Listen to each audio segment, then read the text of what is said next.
got the One Piece creators. They're always doing stuff together and holding reveries and stuff like that. And like us, we all are Hmm. on our own little corner. And I'm like, we got to do a little bit better. Yeah, I agree. And I mean, especially since we're not a huge community, even though I think that'll change once season two will drop. Yeah, I think yeah yeah that's I keep forgetting that's coming out in like June, right? June, I think. Mm-hmm. Hmm. The hype is real. Oh, I'm getting my Mew Love Greatness. Let's fucking go. It's time. Even though I didn't like the first season at all, but I did not. It really is. But Really, that's not it's like a very Tower of good. God diss. I don't think I've never seen a good webtoon adaptation. Honestly, I've not seen one. Well, I don't know if you're watching any solo levels but I'm going to start it on Friday. Mhm. okay, okay. Okay, just give me like 2 seconds. I'll be right back. I'm just gonna think.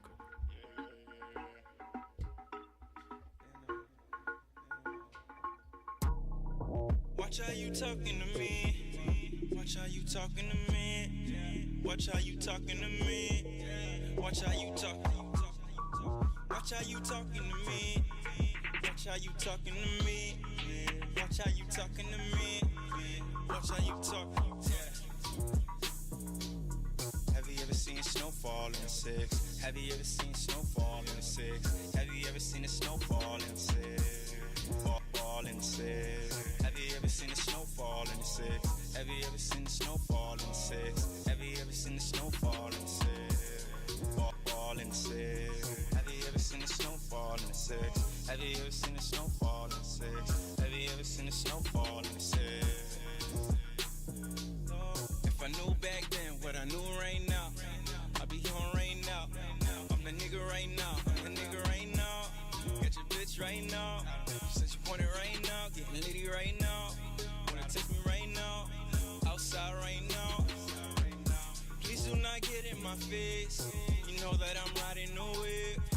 I just needed my space. I drink it straight with no chase. Love when you making that face. Living out a suitcase.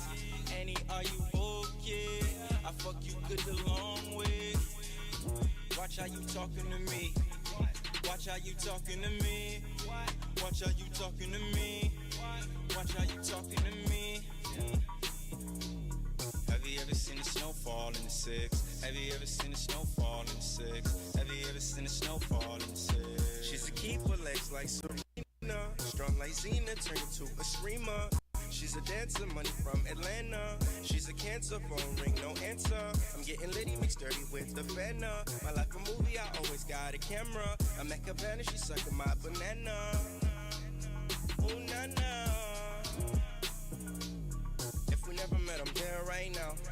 Put a bullet in my head right now. Yeah, I'm living off of moonlight, moonlight. Talking but you don't fight. Ooh, na na. About a new life. Even when I'm wrong, you know I'm still right. On another level, reach a new height. I used to hit the block just in all white. No, I can't bless you, but my gun might. Have you ever seen the snowfall in the six? Have you ever seen the snowfall in the six? Have you ever seen the snowfall in the six? Fall in the six. Have you ever seen the snowfall in the six? Have you ever seen the snowfall in the six? Have you ever seen the snowfall in the six?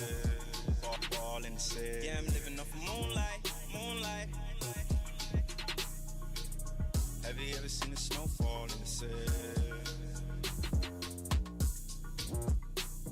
What I know right now, what I know right now, if I know right now, what I know right now, I be Okie alright dokie. now, I be alright now, I be alright now, I be alright now. All right, party people. What's going on? I see everybody in the chat.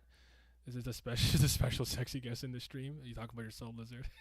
I'm Yeah, high for the yeah, you know. high for Tower God season with anime rereading now. The Name Hunt Stations. What's up? What's up, Lobs? Like one of my members. Be here. Yo, yo, let's get the likes up. Absolutely. Free Ta. Wait, Frebita? What does that mean? Really? What's going on? What's up, Malik? Hope everyone's well. I apologize. It's echoing. I don't like. Is anybody not using a mic? It begins. Oh, is it? Let me make sure it's not me. Give me a sec. I'm gonna turn off my mic. Y'all talk for a second. Yo. Yo. Hey, what's up? Okay, so I don't know if that was me or not. Is it still echoing, guys? Let me know. I'm here, my nigga. The Edu1 Hive is here. Okay, it's not echoing anymore. All right, thank you. It might just be someone has to just mute when they're not talking. Sometimes it's like that. But all right, just real quick, I apologize for the tardiness. That was my fault. I pretty much came in and immediately I overestimated how fast I can get here. I know I'm speed racer. I'll be driving at maximum speed, but I didn't get back as fast as I thought I would. So apologies for that. But we got some very special guests with you guys for you guys today. We got Lizard, but no one cares about him. No, I'm kidding. Go ahead. Talk to the people, Lizard, real quick. Where is the guy? Oh shit, my bad. It was my thing was muted, but I'm here. I'm happy to talk about the best webtoon right now. That's forget what's up. Vera. We got Animole with us. Say hi to the people. Hey guys, what's up? A lot of you guys actually recommended I get him. Him and you and Mark were some of the two like top. Why is my thing so high? My camera's mad high. You guys were some of the top people. I thought they were talking about someone named Animosity. I don't know if I made that name up. Is that a real channel? Did I make that up? I can't even remember. But excited to have you here, and you, Mark. We spoke a little bit one time on one of my streams, but we here. Yes, sir. Yes, sir. So yeah. Couldn't wait. You see, as long as Animole don't get to talking about girls will be cooking, they said all good. Oh my god. Who said that? Obama 2405. I'm about to go on a flight too, so I can't stay up. If anyone, oh, have fun. Where are you going? Can I come? How does flashback change your lots of opinion on Tramway? We're gonna talk about all those things in due time. But the first thing I want to ask to you, Animal, just let us know. You don't have to go into great detail. Is I want to know your origin story with Tower of God. How did you first get into the series? When did you get into it? And approximately like I've been reading the series for 11 years now. I don't even know. I remember since 2010. So when I caught up with Tower of God, we were in the last examination when Yuri popped up in the first season. Like that wasn't done yet. So I've been here for a minute. So I'm just curious to know when you got into it and stuff like that. Well, I got in when the anime came out. So ever since anime ended, I just wanted to read more onto it. Mm-hmm. And then I just read like all summer during that pandemic. I think it was like 2020. And I don't know when it ended, like when the hiatus, what chapter I got to when the hiatus came out. Mm-hmm. But ever since then, I just stayed consistent and I kept reading it.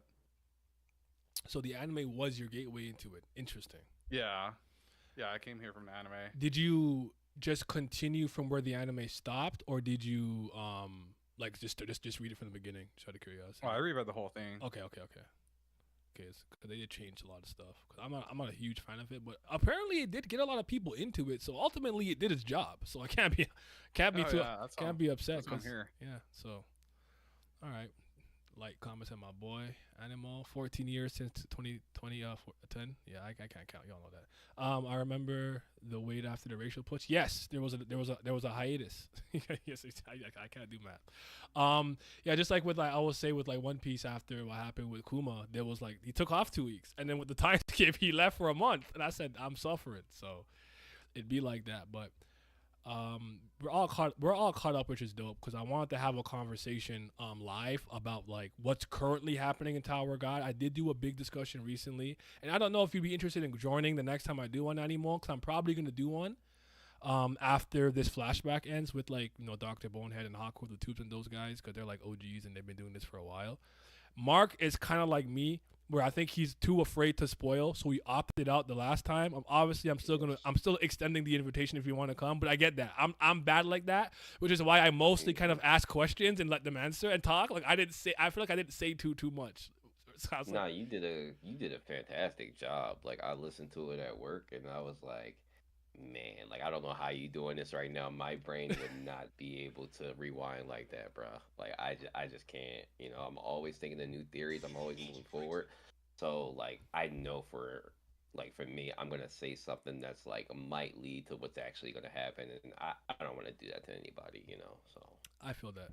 Yeah, because I know that sometimes when people are like, yo, Naya, I'm reading this thing that you like, and they're catching up. I'm like, can you just don't send me panels, don't send me Just when you're caught up, talk to me, because I don't want to say nothing, because I don't always remember the exact sequence of events when something takes place. So just for your safety, because I don't like being spoiled personally. I can't speak for other people. Some people get more hyped when they know something is upcoming. The art of the unknown is part of the reason why I like to enjoy something. So if I know what's going to happen already, I can enjoy it to the same degree. I'll give you an example. I didn't watch Breaking Bad when Breaking Bad was big. I heard people like in my soccer team and work and stuff like that talk about it every week. When I finally decided to like kind of watch it on my own, I'm like, I remember all these conversations. Oh, this is when this happens. Oh, so like I couldn't enjoy it, so I never bothered finishing Breaking Bad because I'm like, I heard too much. I know too much. It's not gonna work for me. So We are very similar. Like currently, me and my fiance are watching Game of Thrones together because during the time that it was hype, we weren't together, but I didn't want to watch it, and she's just like me. Like when everybody's talking about like a popular thing, we'd rather check it out later when the hype's died because yeah, you don't typically want to get spoiled. Like you can get on what used to be Twitter or Facebook and get spoiled by it, and it ruins the whole experience. So yeah, I understand. I call it Twitter. Just had an X in front of it. I feel that. I want y'all to discuss the book flashback. Could be about. We'll talk about everything. Don't worry. Too afraid to spoil. I feel you. We going up. We always going up. But all right. With that, I think I asked you before, Mark. I think I asked you last time, so I think we're good on that. And Lizard, no one cares. And I'm kidding. But Wow. I see. first, okay. So the first thing I need to ask you guys, because for a lot of us who've been reading this for a long time, the 10 great families kind of flashback and some of the stuff into them was a big deal. So us getting to see like Arya Han, now they changed her name apparently from Yeon Hannah to Yeon Lee Rang. It was a treat to see. It was really, really dope and nice. But I gotta ask you guys, which one appealed to you the most out of the new ones that were just introduced? I know we technically seen Data Kuna Dewan and whatnot, but did anyone resonate with you at a deep level so far? Because Arya Han is a lot different than I expected him based on the little bit that I got from him. So I'm intrigued by him. Not typically, like not specifically for me. I still prefer gusting over everybody. Um, Pause. I'll make a pause on that. But you understand what I'm saying? I like gusting over everybody. I feel it. Everybody else is cool. I didn't expect Ed to be so eccentric.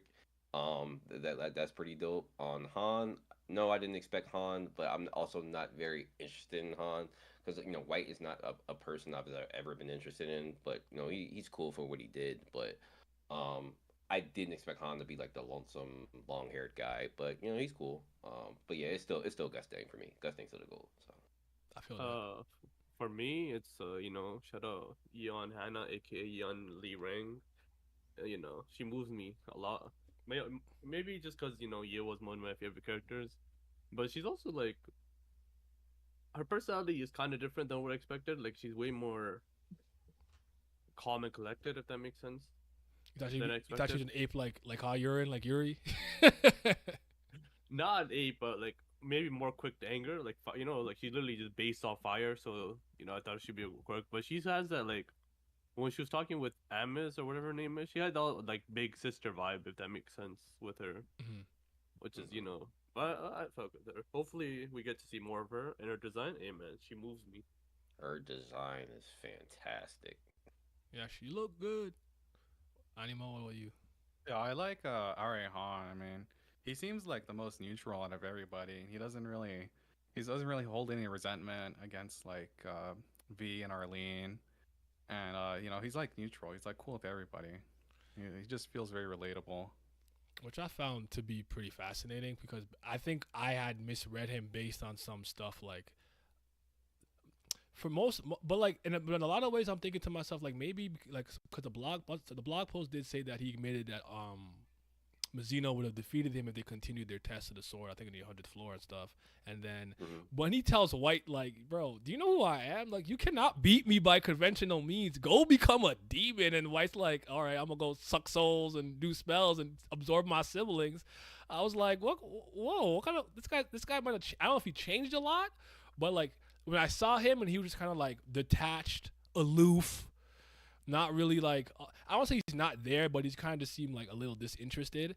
But then when he pulled up, we gotta talk about my man Loose Leg, bro.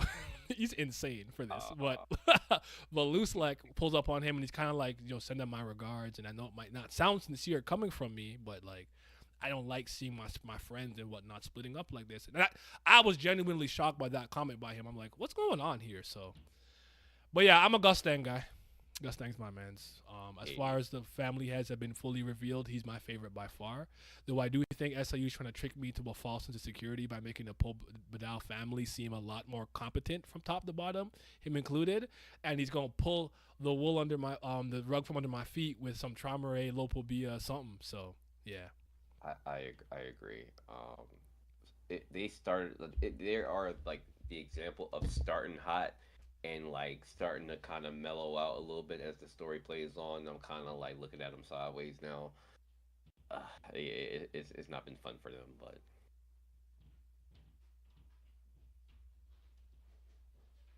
Yeah, I just keep getting confused with like whose memories we're looking at, because I mean, the last scene we saw from like the present time was Gustang getting all of the book pages, so you would think it's coming from Gustang's memories, right? But I mean, even the title of this whole arc says it's traumatized past, so it's really confusing in that regard. Yeah, that was something I was trying to figure out for a while. So I'm like, are we gonna transition from Traumare's past to Gustang's point of view, or what memories he forgot? Is he just absorbing everything in Bam from Leviathan and the book? Like, I wasn't sure.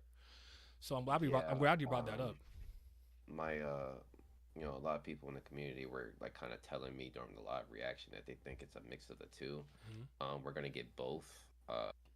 I didn't kind of put that together myself, but once they said like, well, how does this whole thing taking place affect Gustang? Because at the end of the day, this is all about him and how he's going to destroy everything.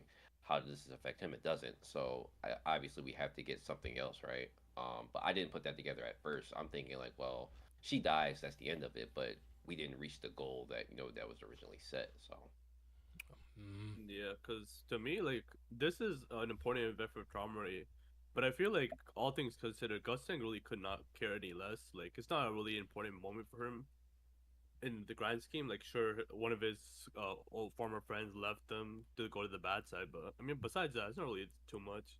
So so there might be another event that happens later on in this arc, in this flashback, that allows us to pivot towards Gustang, or we just get an abrupt change to Gustang.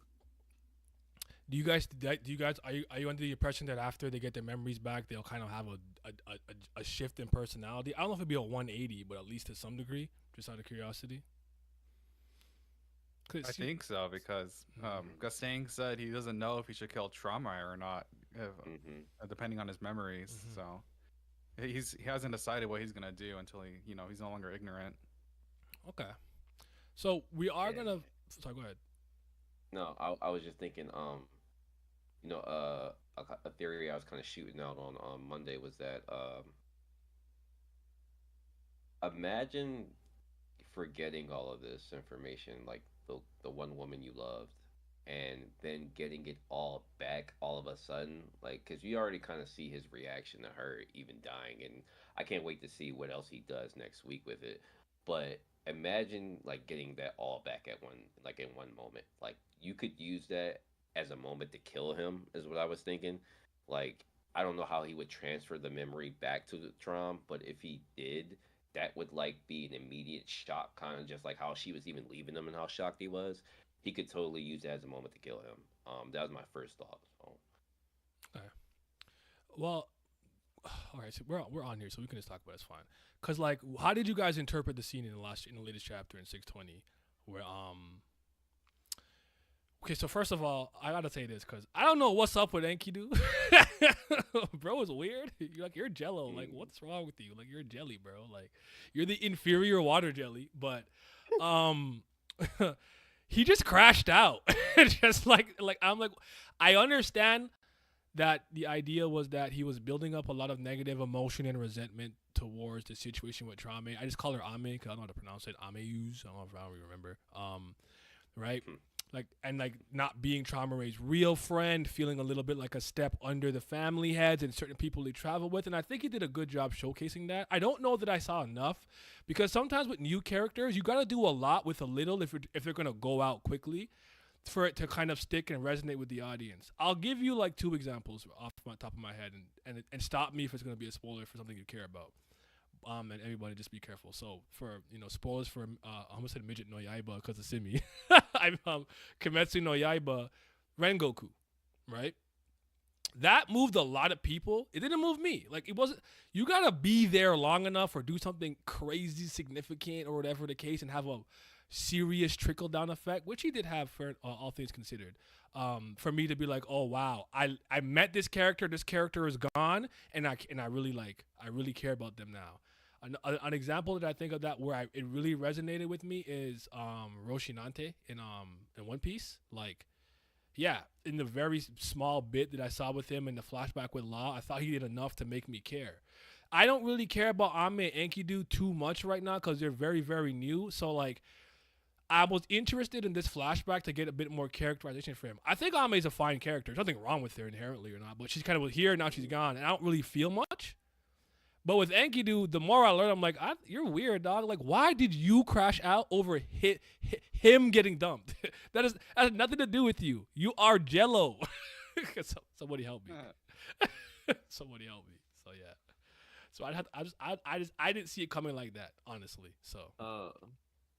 The part of the way I took that was just because I think he's just, I don't want to say jealous, but like he like, you know, the idea of like family heads being these gods, right? Like I think what's his name, Enkidu truly believes that, right? So seeing this like in his eyes, a random girl just saying no to a god, he's kind of like like an insane worshiper. He's just like, yeah, that can't happen. So that's at least that's part of why he crashed out, because he's like, you can't. He doesn't just, the thought of going against a god is sacrilegious to him, basically. Because I think he really just wants to be a traumatized friend, like deep down inside. Because he does a lot. He tries to transform into different people for him. Like, he's really trying to impress Traumarai and like not be a burden to him.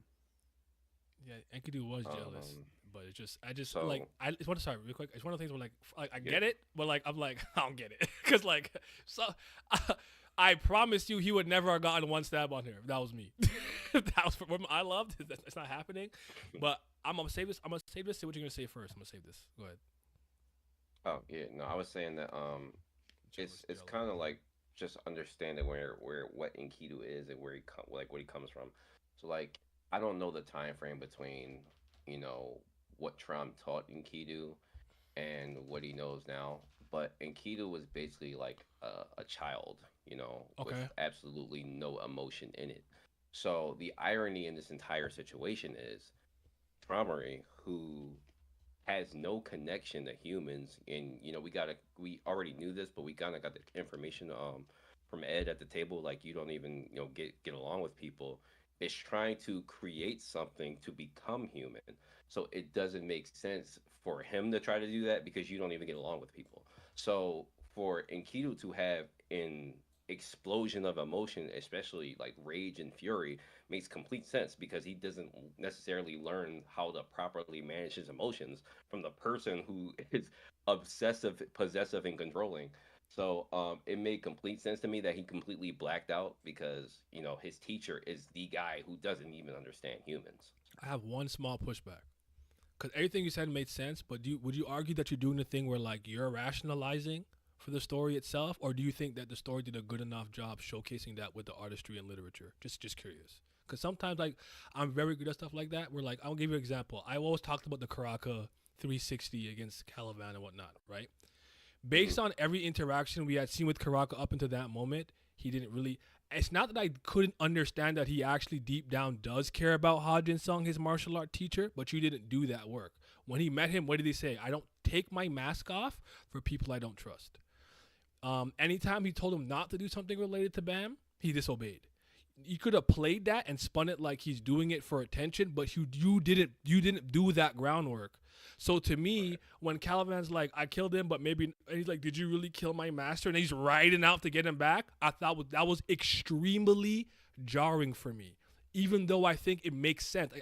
It wouldn't bother me that he cared, but you didn't do the work. That's kind of what I'm asking you. Do you think he made that very clear in the story, or are you doing the work for him?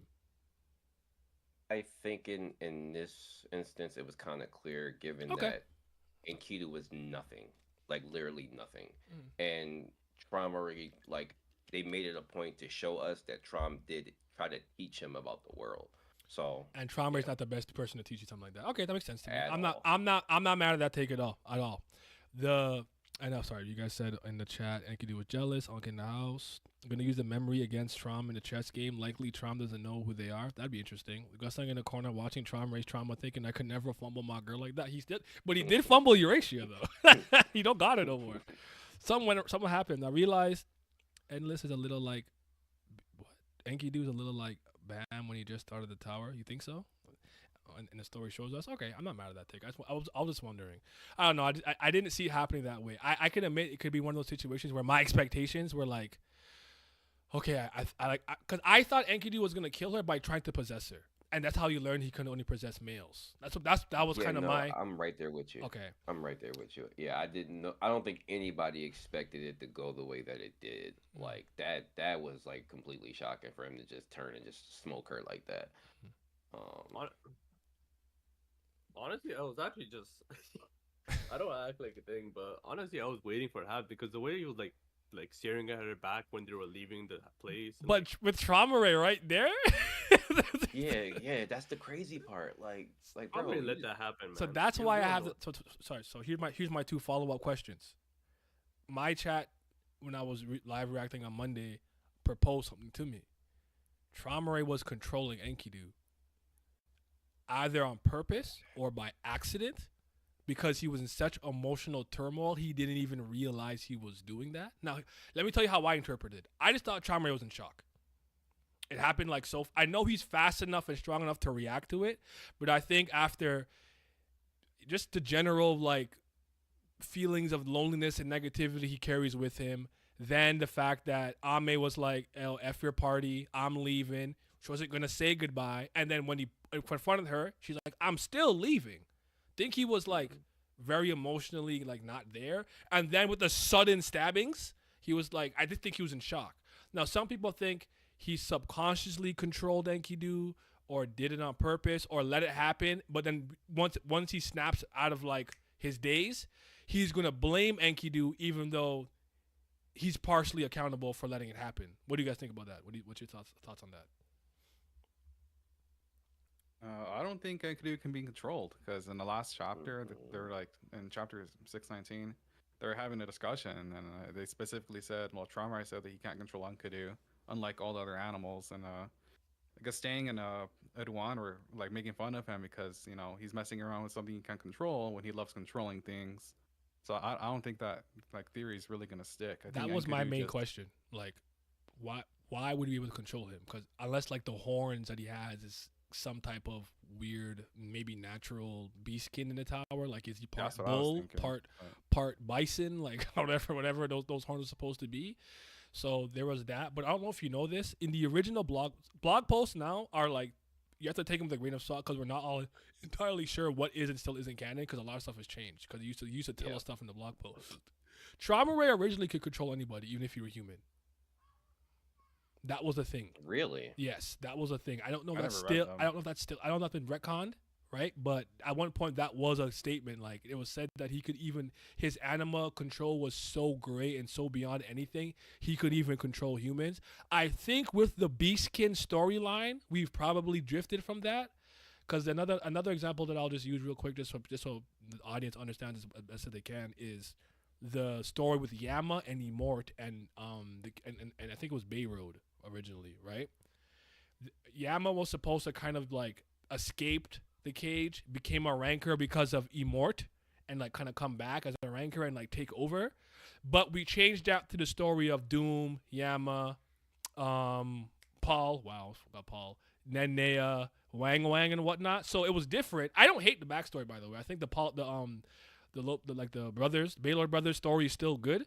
I feel like Mhm. it, but that was changed from the blog post. So I don't know what is or isn't canon. So I was just wondering, like that's what people were saying to me. That's not my thought process, but I just wanted to bring it up to see if anybody thought there was any credence to Trauma Ray either purposely or subconsciously controlling Enkidu to do that, because in his mind his emotions are basically like, this fucking bitch, and like he's like, you're not leaving type B, and maybe try, and then I don't know, but that's just what people were saying. I'm gonna still stick with my gut. I'm still sticking with the fact that he just let it happen. Like he didn't control it, because say what you want, but Trump does have a mean streak and like he's pretty sadistic, all things considered, Yeah. and he's possessive.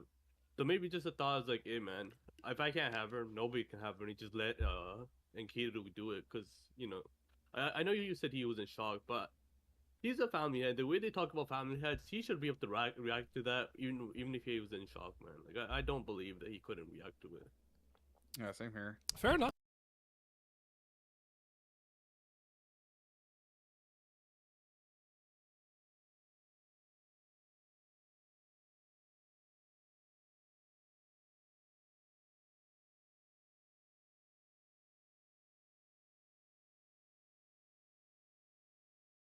In control with Trump and Enkidu. And being that, to me, like Trump kind of envies Enkidu in a way, because Enkidu can control humans, where Trump struggles with humans. So it would kind of go against that if he could control him. Like I hate the idea of that. No, I'm more along the lines with you. There's more lines of he was in shock, and it could have been like in the moment he just completely blacked out. Like I think they both completely blacked out in the moment, and it just happened. Um, yeah, I'm more inclined to believe that. Okay. Everything good? Yeah, it should be good. My leg unplugged my mic. That's my fault. Okay. My bad. Okay. Let me just read the chat real quick, and then I want to move on to something else. We'll come back to this. I do want to stay here for the most part, but Enkidu is made in a certain way that the admin is aware of. He knew Enkidu would be vulnerable to a certain feelings. I believe he said to see for this to happen. Maybe Gustek knows this and feels like Zahard knew. The one thing that I do think for sure is Zahard. I think Jihad knows. I think he knew this. I think the reason he didn't come was because he knows whatever path that he's seeing with the Faith leads to the death of V. I guess. If you think V's dead, some people don't think he's dead. If you think V's dead. And he wants to be out the paint because he wants Arlene type beat, right? So I do think that there's a lot of that makes sense. Amaze may not be dead yet. I actually thought about that well after the fact. Maybe she still got some breath in her or something, but I'm not sure. Emotional resonance. That's not Kubera. Hell no, not the guy with the female problems. A better question is: has anything from the blog post been retconned? Ivanka was 7 meter tall male. Yama had not been retconned. Yama's backstory is different. Lee Rang, the Hannah. I mean, a lot of things have been changed. That's a good point.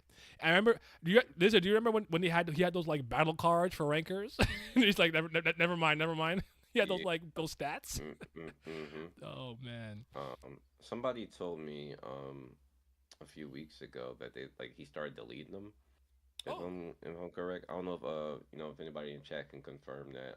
But I'm in this pretty big Tower God Facebook group, and they post a lot of information in there about like stuff that's going on like in the Korean community, and they were saying that like he started deleting some of the blog posts.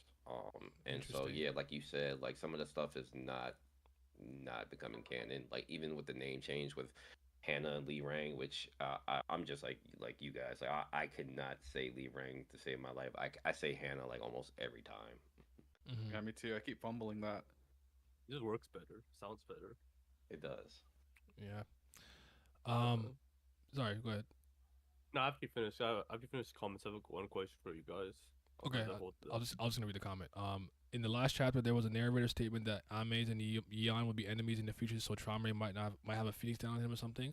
I think the idea was that the next time they meet, they'd be enemies, kind of like with Rachel and Bam, when he's like would be enemies the next time we meet, and then she walked away or whatever. I don't know that he was literally said, but then again, it wouldn't be the first time he's done something like that, because like I can't take the Karaka and Yuri rivalry serious anymore, because Yuri was like, I feel like if I don't destroy this guy today, this is post Nate One Station when Evan was using his frog fisher and stuff.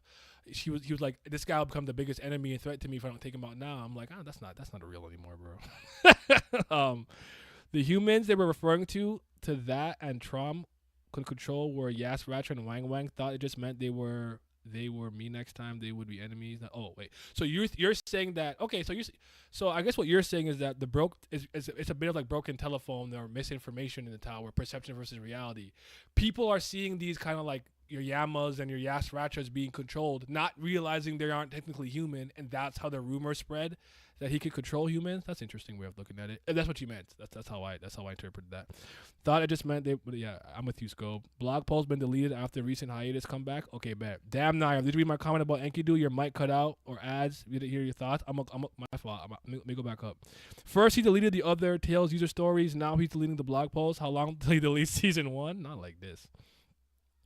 I read the Enkidu part. Enkidu is made in a certain way that the admin is aware that he knew of Enkidu being vulnerable to certain feelings. I believe he set the scene. I talked about it. I said Zahar could see fate, and I think I agreed with you. It's a terrible comparison because the old blog post was never officially canon. Oh, fair enough. Yeah, the same with Jinsung telling Karaka that Bam was gonna come to his castle in the future and beat his ass. Yeah, those are some of those things you gotta let go. But what were you gonna ask, Lizard? I was just thinking about this, but do you guys think Luzdik and Vietnam expected this whole thing to fail? Because there's no way they expected Luzdik to come in, take in Amui, and leave without anything happening to her, right? Because it's like just Trauma himself, like V and Arlene should know the person, like how possessive V, like how possessive Trauma is. Like, did they expect him to fail and like this is all part of their plan in some way, or they just really, or is like Enkidu just a X factor that they did not expect to happen? Like they maybe thought Trauma would have been against it, but eventually they could have convinced him not to go, or what? 'Cause that's what I'm thinking. I don't think that they know about it. Like I think like they probably know about it now since he's not around where he's supposed to be. But this just seems like something that him and however you want to pronounce it. I know it's difficult for everybody, but the Amwees, I think that it was just communication between them. Absolutely don't think that Arlen and V would send him in there with 5 family heads and say, "Yeah, go get her." Like that seems absolutely insane to do that. Okay. I didn't think about that. It was just like something between Luzlik and Amui or whatever her name is. I can't say her name, but Yeah, it's entirely possible. I'm gonna come back to this. I do want to just talk about a few things that happened leading up to this flashback and stuff or whatever. So just to kind of set the stage just a little bit, and shout out to like 60 people in here. Please like the video. Like the video. Need y'all to hit that like. Video. Y'all been doing good with it. Don't slip. Y'all been doing good. Y'all been doing good. Don't slip. So just to kind of give just so you guys have an understanding of me, like I'm very critical. I don't apologize for that. I don't like lowering the bar of greatness, and I thought like I saw SIU as an amateur who really like dug his set a really good foundation for what he would build upon in Tower of God. I didn't think Tower of God started having problems, honestly, in my opinion, until I'm gonna say really season 3. But during the last station, I started to see fissures and cracks that I was concerned about. But I didn't really start being super critical until the 3rd season, right? So I haven't loved most of the 3rd season, a lot of it. I've genuinely been more high than I was low since he's come back from his most recent hiatus, starting with the Trauma Ray conversation with Zahard after the little princess scuffle with like Bam and Lilial, I think it was Lilial? The blonde hair Rin that as Simi would say, blonde hair Rin. So like I have mostly really enjoyed like what's been happening, even though I have a lot of issues. Post Luslek and Mazzino, and we could talk about that too, just so I get you guys' thoughts on that. I did not like 10 chapters until we pretty much got to like this flashback. I didn't really like a lot of the things in between there. And the first thing I want to talk about and ask you guys your thoughts on is the rack power up situation. Oh, when the what's her name? Lashut, the bloody angel had him and he threw a temper tantrum and got a power up. That rubbed me the wrong way. How did you guys feel about that? And I'll get into my deeper thoughts later. What do you guys think? I'll go first, and I guess I mean, it's just funny, man. Like that's all it took to get him to power up. Not like his friends in danger, not anything. It's just being called useless by a high ranker of all things. It's not like you're getting called useless by like a skill rank regular, like somebody on your level. Getting called like useless by somebody, one of the strongest people in the tower. Like that, you shouldn't be offended by that. But yeah, it's just funny, man. Like I was kind of mad when it happened, but I just given up caring about that, man. Like I don't know what to do, man. High ranker Rack, shout out him. Uh, this is depressing to talk about because I love Rack, and I've been waiting for a Rack moment for a very long time, bro. And this was so like undercooked, bro. Like put it back in the fridge and let it refreeze because this was not it, bro. That whole January to February time period was a struggle. I know like a lot of my community knows like how much I struggled making the reviews because it was just so bad. I don't think the idea of what Rack like power up worked. I don't think it was a bad idea. It was the way it was done. It was just lackluster. This was the moment against two random ass high rankers who don't mean shit to the story. Um, like out of all the times, like you felt like prey. It was the line is he felt like prey. But when Traumery was chasing you guys into the damn sprout, you didn't feel like prey when this goddamn thing was when he was chasing you. But they make you feel like prey though. Nah, bro, undercooked as fuck. I hated that shit, man. Okay. Yeah, I think it was just really terrible. Like it just the buildup wasn't there. There was no buildup. Rock all this time. I mean, he's just been comedic relief for the last like few chapters, few dozen chapters, and he's just not been taken seriously. And like right now, all of a sudden, he just got this power up, and I mean, it didn't really amount to anything. Like all he did was take on branch leaders that Bomb could have done himself, and Mhm. now he's captured by Dumas. So, I mean, I don't get why we got this power up all of a sudden when it just didn't amount to anything. Oh God, you just reminded me. And then the nerfing of Bomb in the moment to make him look good, like that too was so fucking bad. Like, I know it was awful. Yeah, Like Bomb could have done that. I He did could have not wrapped that up I did in not just a hold few back. I thought minutes. that was terrible because I think Rack deserves better. I'm gonna circle back in a second. Let me just catch up to the comments. Nah, I bet they thought they would let their friend go. They were half right because some were okay with it. I don't think V and Arlie knew, but Tron will blame V and Lucelek, and V will blame Tron with his heart. That's fair. Tron forgets it all, so what will be there for blame? I think he'll get his memories back. Here we go. So official people think he's conscious and aware. Okay, interesting. Animal Bam was in danger, and if you don't get Rack's character, then you're coping. Rack is one-minded predator. Dude predator dude, but white souls gave a boost. I'll get back to that in a second because some people thought the souls did something. Amaze gets Gixar treatment. Rack basically turned into the Hulk out of nowhere, but it could have been built up better. Rack has been comedic relief for the last few seasons. Rack's last series fight was against my goat Iniesta, and he got packed and off screen too. So so here's the issue that I have with that, right? And I think let me be nice today. Everyone has their specialties in life, right? Like I earlier today I told you I can't add. I also am Zorro. I never know where I'm going. My sense of direction is awful. Geography does not resonate with me. All right, I'll get lost in a one story in a one room apartment on some Ryoga Hibiki from Ranma One Half type beat. But I'm very good at understanding storytelling, critical thinking, and like analysis of text. That's what I excelled at academically throughout my entire life. To the point I have published works and I've written, I did journalism and stuff like that. So I write, and I've followed people that really do this. That was the thing with Iraq is that his latent potential and him being like a native and whatever the case is, has always been there. We've known that. That's not the problem, right? Mhm. It's how did we get there? He threw a temper tantrum and then he got a power up. And my problem with this is something that Lizard brought up to me that I never even considered. And he actually did it a certain type of way, which gives him a crutch.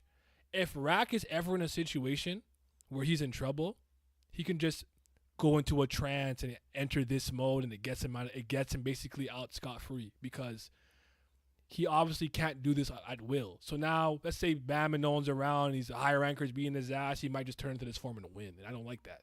I don't like when they have that stuff kind of thing in their back pocket. I think to some degree the dark twist is similar, but I'll get to that later. I think Rack is actually a great character. He's a super good character. You've done all the characterization you need to do for him. He's a predator. He likes to fight, even though he doesn't fight. Even though like that's my problem with Rack too. He's a fighter. He needs to fight. That is his role in the story. He likes to combat. Let him hunt prey, turtles. Anyways, but his bro speeches to cheer up, but you lost your banana. Like he all of that stuff is great.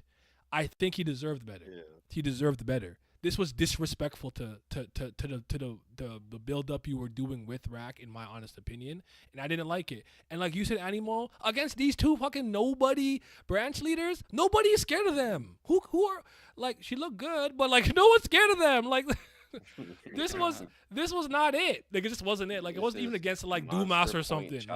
Like I didn't like it. Chopper. Yeah, I didn't like That's it. all it is. It's Monster Point Chopper. I thought it was a complete 0 out of 10 fail. They had to give Bam fake CTE for this, man. Like that's not moving me. Also, I just think SIU just believes that if he gives Bam Rack one good moment, he's able to just throw him to the side and make him a comedy relief. And like he just thinks that like drawing change from being like a total waste for most of the time to doing this actually makes sense when it doesn't. Like it's so jarring. Like he was useless for the majority of season 3, then he pulls out this move to take out 2 high rankers. Man. Cause let me ask you guys a question. When Bam got frozen by I don't even know the guy with the metal mouth and the green hair. Was anybody worried about him and his frost badger? Was anyone worried about Bam? Ice Barrier. Oh, never. Right? What's this fake tension? I hate that. Don't bother. Just lean into it at this point. He unstoppable. Just let him do what he got to do. Cause I'm about to transition to the Dumas part. I hated that part too. I didn't like it. Really? No, cause that was fake to me. Was Bam using all the powers that he can use in that moment? Oh no, of course Oh not. no, he wasn't. He was holding back a lot. If Goku gets his ass beat by a new villain and he's in Super Saiyan 2, what is that? Right? And he has 3, God, Blue Kaioken, Omen, and Mastered. Am I supposed to? A loss is a loss. L is an L, right? I'm not taking that away from it. But did you beat him at full power? No. What the fuck am I supposed to do with this fake ass? Like here's my real big issue. I've seen him use more power or going through the dark change, dark twist when he told them Prince and Arc after were dead. I'm like, you don't even talk to these people. When's the last time you called them? When's the last time you had a conversation with these dudes? Right tells that you dark change kind of thing, right? Yeah. Rack and Aguero, your left and right hand are right there getting hurt, packed up, bleeding in front of you, and you take out one thorn. I don't even see the horns on your head. Not even self mode. You didn't stab yourself with the red vest. None of that. I just didn't know what to do with that situation. Because to me, it's the equivalent of Luffy fighting for his life, but he refuses to go gear 4th, gear 2nd, gear 3rd, or whatever, or just goes gear 2nd. What do I do with this? This is fake. This is a fake loss to me. I couldn't take it seriously. I agree with you. I couldn't. I agree with you wholeheartedly. I like Dumas, by the way. He's dope. Yeah, no, Dumas. I love Dumas. Saved the damn season, damn near. But, no, I agree with you wholeheartedly. Like it was another undercooked session. I will say I'm glad it ended the way it did, with him just getting packed up and nothing else came from it. Because a lot of people were. Oh no! Like first of all, a lot of people were defending Bomb, and that was absolutely insane to deal with people trying to rationalize and quote the fuck out of this entire situation. But I'm glad it didn't end with like Poon doing some more weird magical shit, where he takes the heart and revives himself and all the weird shit during that. I hated all that shit. I hated all that shit during that time. It was just so weird, and the coping. It was not good. The only saving grace was that Dumas was just calm, cool, collected, and packed Bomb and his crew the fuck up. Like, I loved it. You almost did it accidentally. Like, you're like, oh, shoot. That was kind of dangerous. I kind of snapped his neck. Yes, even that. Like, Animal, how did you kind of, what do you think about that whole situation and scenario? Yeah, everything Dumas did, I just loved. I mean, that dude, he even got punished by like a Stang for going too hard on Bomb and his friends. Yeah. But Just like he was holding back a lot, like bomb against Dumas. He even used the level 1 red Thrissa when he used a level 3 red Thrissa against the Sea Snake, which made no sense. Like, how do you use level 1 against a stronger opponent? And there lies my issue. I'm like, what do I do with that? Because I noticed it. I think this is one of those things where, like, I'm not trying to big fun or diss anybody, but I think if this, like, you're likely not paying that much attention if like that happened. You're like, I can't believe Bam finally like you weren't paying attention. And he tricked you. Bells and whistles. You fell for them. Go ahead. Nah, yeah, it's like you're saying like he's not going out. Like this is your best, like your best friend's lives are on the line. You should crash out. This is like Luffy was fighting Kaido and like for to protect his straw Because hats. he crashed out. He said, "Y'all, you did a boar breath over there." He just punched him in his head top like immediately. Like he does that, and then he only goes gear 2 and nothing else. No gear 5, no gear 4, nothing. It's just like I'm not gonna be moved, and it's just like it doesn't look good. And also the Dumas thing was good, but part of me was just like the whole time just like wondering, okay, when is Bam gonna overturn this, or when is Kun gonna get some power up to stop this? Like I didn't expect Dumas to actually win against them, honestly. And even when he was taking him towards Bam, I honestly thought Bam was gonna like start controlling him or something like that. Like I was genuinely shocked he got him to Gustang, but hey, it gave us one of my favorite stretches in season 3 with these flashbacks. So like, I'm gonna lie to you, I'm scared to go back to present time. I'm trying to stay in this flashback for like 3 months. I'm trying to stay here. I'm trying to stay right here, bro. I am. Let me get up to the comments. Where was I? Asked him about Tiara's pen and asked him about SIU's artwork because I feel Bam was using Black Shinsu and trying his best, but SIU messed up his artwork. Well, you could, I guess, how do you guys feel about Tiara and the pen? I guess I'll come back to that. Give me a second. Rackles had great power, but it was sealed and the curse was lifted on him in the hidden floor. I believe that's what White Soul was the biggest factor in releasing his power. Statements like this don't bother me on its face, but it's like, where is that obvious to you? Where it's like 7 years. Like, to me, 7 years. Sorry. Because for me, it's like, okay, let's say the power goes to Rack, and Rack's like, I feel something like deep inside me awakening or whatever. Like, that never happened. They started to fly. My body feels lighter. Power up, right? Like, to me, you gotta make some for double entendre stuff like that. You have to make it very obvious. I'm gonna give you another One Piece example that I really like, even though I don't like One Piece these days. just whatever comes to my head immediately. When Zoro met Kaku the first time, he knew that he wasn't just a shipwright. Did he know he was literally a CP9 agent, government assassin? No. But based on their interaction, he's like, first he said Usopp, which was for comedy. He's like, oh, never mind. He's like, oh, I'm here to check your ship. And he's like, I'm a shipwright. He's like, no, the fuck you are not. Looking at him kind of sideways, like, what's going on? And later on, you find out what he's a part of. Like, you got to do stuff like that where I can be like, boom, right there. When he had that moment of that reaction, that's when I knew, like, X, Y, and Z. I don't like to just give the author credit for credit's sake. It's you gotta really show me the work. You gotta like in math they say show me how you got the answer. You gotta show me the work, the calculations.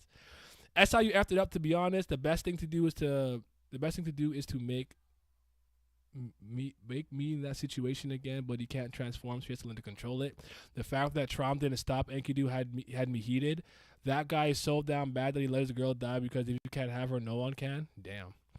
The dude literally had a temper tantrum and then went to sleep. Do you guys think? Do you guys think it would have been good if they were separated? You talking about Rack and Bam?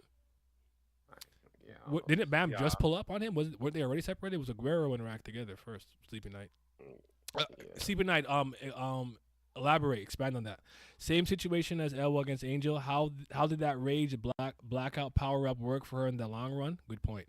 If Bam had used his full power or at least most of his powers and lost to Dumas, it would have been much better. I would have taken it at face value and have no issues with it in that sense. My prediction is that SU's artwork just changed a lot. Of these powers are going to be recontextualized. Bam power. Bam using level 3 wouldn't matter. Dumas breaks the Thressa before it lands. That's fair. The evidence is stacking up, not on the case. Personally, I feel that Bam selects the best move he got. selects the best move, and he got cooked before it landed. But again, my pushback to that is a Kamehameha Super Saiyan 2 stronger than a Kamehameha and Ultra Instinct? No. Use your full power and put your back into it. I can't take that seriously. I mean, I can't. Maybe you guys can. Luffy is reverse man, bros. Go Gear Fifth when he doesn't even need to. Facts. but there's a number of examples of inconsistent SAU's artwork within the White Flight, Tiara, and Tron Flight.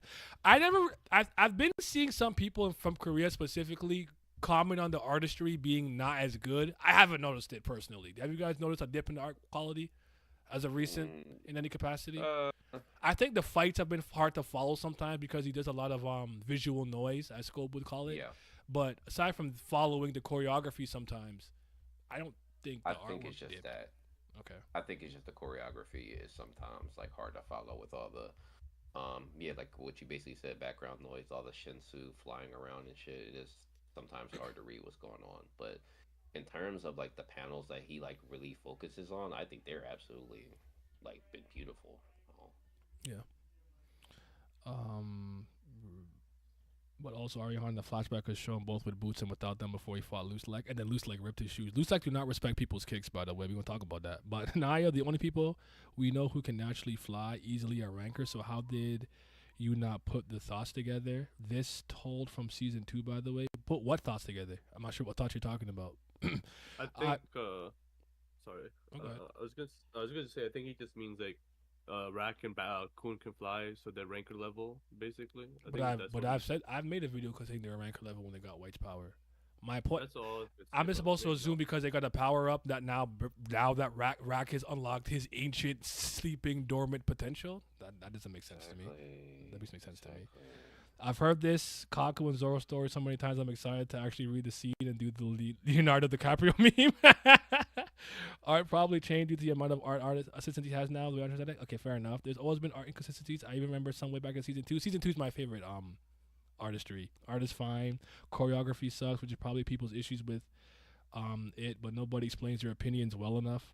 I think the worst thing about his art, besides it being confusing, is the lack of facial detail. He will draw and shade like a 24 pack for Bam, but doesn't remember that the nose makes a shadow. It's flat. Okay. Naya, not art quality. Things like us saying that Bam not using certain powers, he uses them, but he doesn't draw it consistently in his fights. Oh, I got it. I get it. I don't know if that's true. I can't comment on that. I wouldn't know. But yeah, L Train art kind of. Yeah, L Train art kind he's of. making the argument that like you see a lot of One Piece readers make where like they can't tell if it's like Conqueror's hockey or not. It's basically the same thing. Like he's trying to read like how much effort Bomb put into the actual fight. Okay, that's fair. All right, but the choreography in season 3 has had its moments where they were good. There were some good ones. Like but let's talk about Mazino and Loose Leg for a second. I want you guys' thoughts on that. I know we're jumping all over the place, but how do you guys feel about that? And what is your opinion on Loose Leg as a character? I've seen some people turn on him because of this flashback, but I want you guys' thoughts on Loose Leg and the Mazino situation. How do we feel about that? I love that part. I was gas. Best part of season 3 for me. I really love the fight. I mean, obviously, like Urek is stronger, but I think Luzlek, I mean, he's just showing off all his skills, all his spells that he's accumulated over the years as he's lived. And I mean, yeah, he ended up just leaving because I mean, how is he gonna win that fight? I think he was just stalling. Okay. Lizard or Mark? Urek Timothy. Yep. I'll go. That was a good fight. I think it works because I think one of the reasons it works is because unlike most of the other fights where it's like a lot of times when SIU does a fight, it like he somehow breaks some previously written rule that like laid out. But since this is the battle between two top dogs, it's like he doesn't really need to break any rules because he can just have them fight and it works, you know. Mm-hmm. So that's probably the biggest reason why it worked. It was a pretty good fight. I think it also showed that people that thought that non irregulars were just like fodder to irregulars, or it's like not true. Like obviously, I think if they fought, Europe would have won, but I don't think he would have. I think if they went all out, I think Luz like would have caused him some damage, maybe taken a limb from him. But that's maybe I'm hyping him up too much. But yeah. Okay. I'll kind of start with the most recent stuff about Leslie. First of all, I like Leslie a lot. I think he's a very very solid character. I thought people's criticisms of him, I guess losing to Ari Han was absolutely like ridiculous. Like I legit like couldn't fathom why people were like dogging on him for that. He's tower born. If anything, it's more impressive that he's like family head level now. But uh, that just to get to the fight was fantastic. I thought the art was really good, even though it had a lot of that noise in it. Um, the Jordans on Urek was a You really surprise. scuffed that man's shoes, like, bro. Why don't you He- respect no one's kicks? You don't respect them. You don't. I loved it. I love the tie to like actual like the culture. Fantastic. But as far as like Let's Like goes, he's really cool. Like really laid back dude. The risk factor in him, like obviously we seen it when he was like young in the recent flashbacks, and then to what he is now. Like it is, I guess you would call it really risky to fight a Urek Manzino, but like bro is confident in like his spell usage. Like I can't wait to really see what's in his bag. I truly hope that the hook is still I know the canon. black hook. I need that. I I need that. Oh my god, bro! If he takes that out, I'll be so heartbroken. Hmm. So, just to clarify, right? Cause like, actually, just real quick, when you guys, when it comes to your storytelling, right? So whether you're playing, watching, or reading something, what's the thing you care about the most? Is it lore, world building, characters, plot, central plots? Like, what just if you could answer that quick. Mine is characters, by the way. Characters, central plots, and subplots come like are like 1B. I'm a character guy. Characters. Okay. Because a lot of my community love For lore and world building. Yeah, I would be. It would be character and lore for me. Okay. I like the world building aspect. Okay. I'm just curious about it. So like a lot of times when my favorite characters get some spotlight, I'm hype. If you don't know, my favorite character is Mew Love. That's my goat. That's my goat. It's my favorite character in Tower God.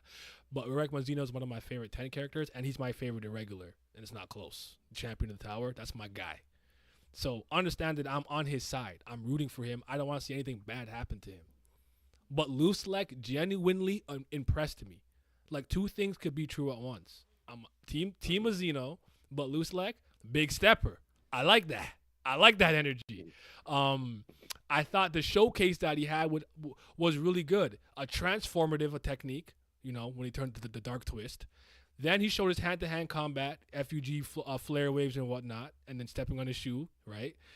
And then showcase spells, and then did like a spatial distortion teleportation thing. Like he showcased a large amount of things, and I don't like when people act like two legends can't coexist. Word to J. Cole, right? So I thought the criticism that he got packed up by Aryehan really easily when he's clearly not nearly as powerful as he is today went way back then was a completely unfair criticism against him.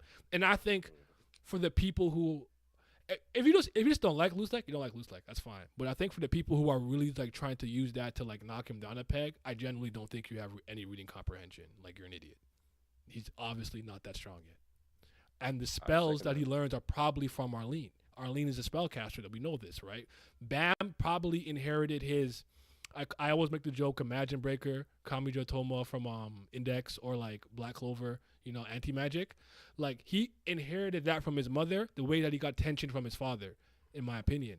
So I think after a certain point, they really have to train Loose Leg, or at least teach him spells to some degree. Plus, we don't know the scar situation, the eye, if that's some type of thing that helps him fight or whatever the case may be. But yeah, I just want to put respect on his name. Now, he's actually unhinged though, because I don't know, I don't even know if people take this in like the way that I feel like I made people think about this. Aryehan is the greatest swordsman in the tower, or ever, right? You pulled up to him with a small sword, a dagger, a blade. You're insane? Why would you? You're not normal. Why would you do this?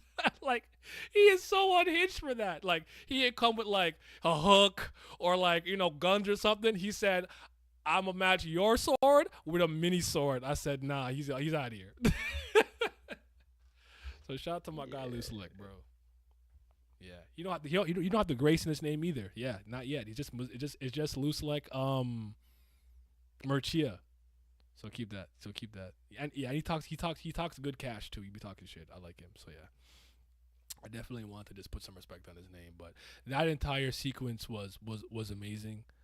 Who do you guys think Mazzino's here to hunt? You think it's the boss / the captain? Yeah. Yeah. Yeah, that's the boss. Okay. And your guys' thoughts on the boss and his role? And The boss is badass. okay. And what is he trying to do? What do you think he's really out here trying to do? Just replace the family heads, become the king? Like, what is he out trying to do? Think it's that simple? Yeah, pretty much. Okay.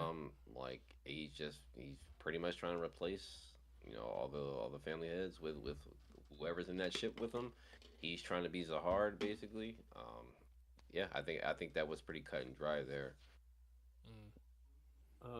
I love the boss. He's probably despite how much little we see him, the boss, captain. I don't know if they're two people, one person.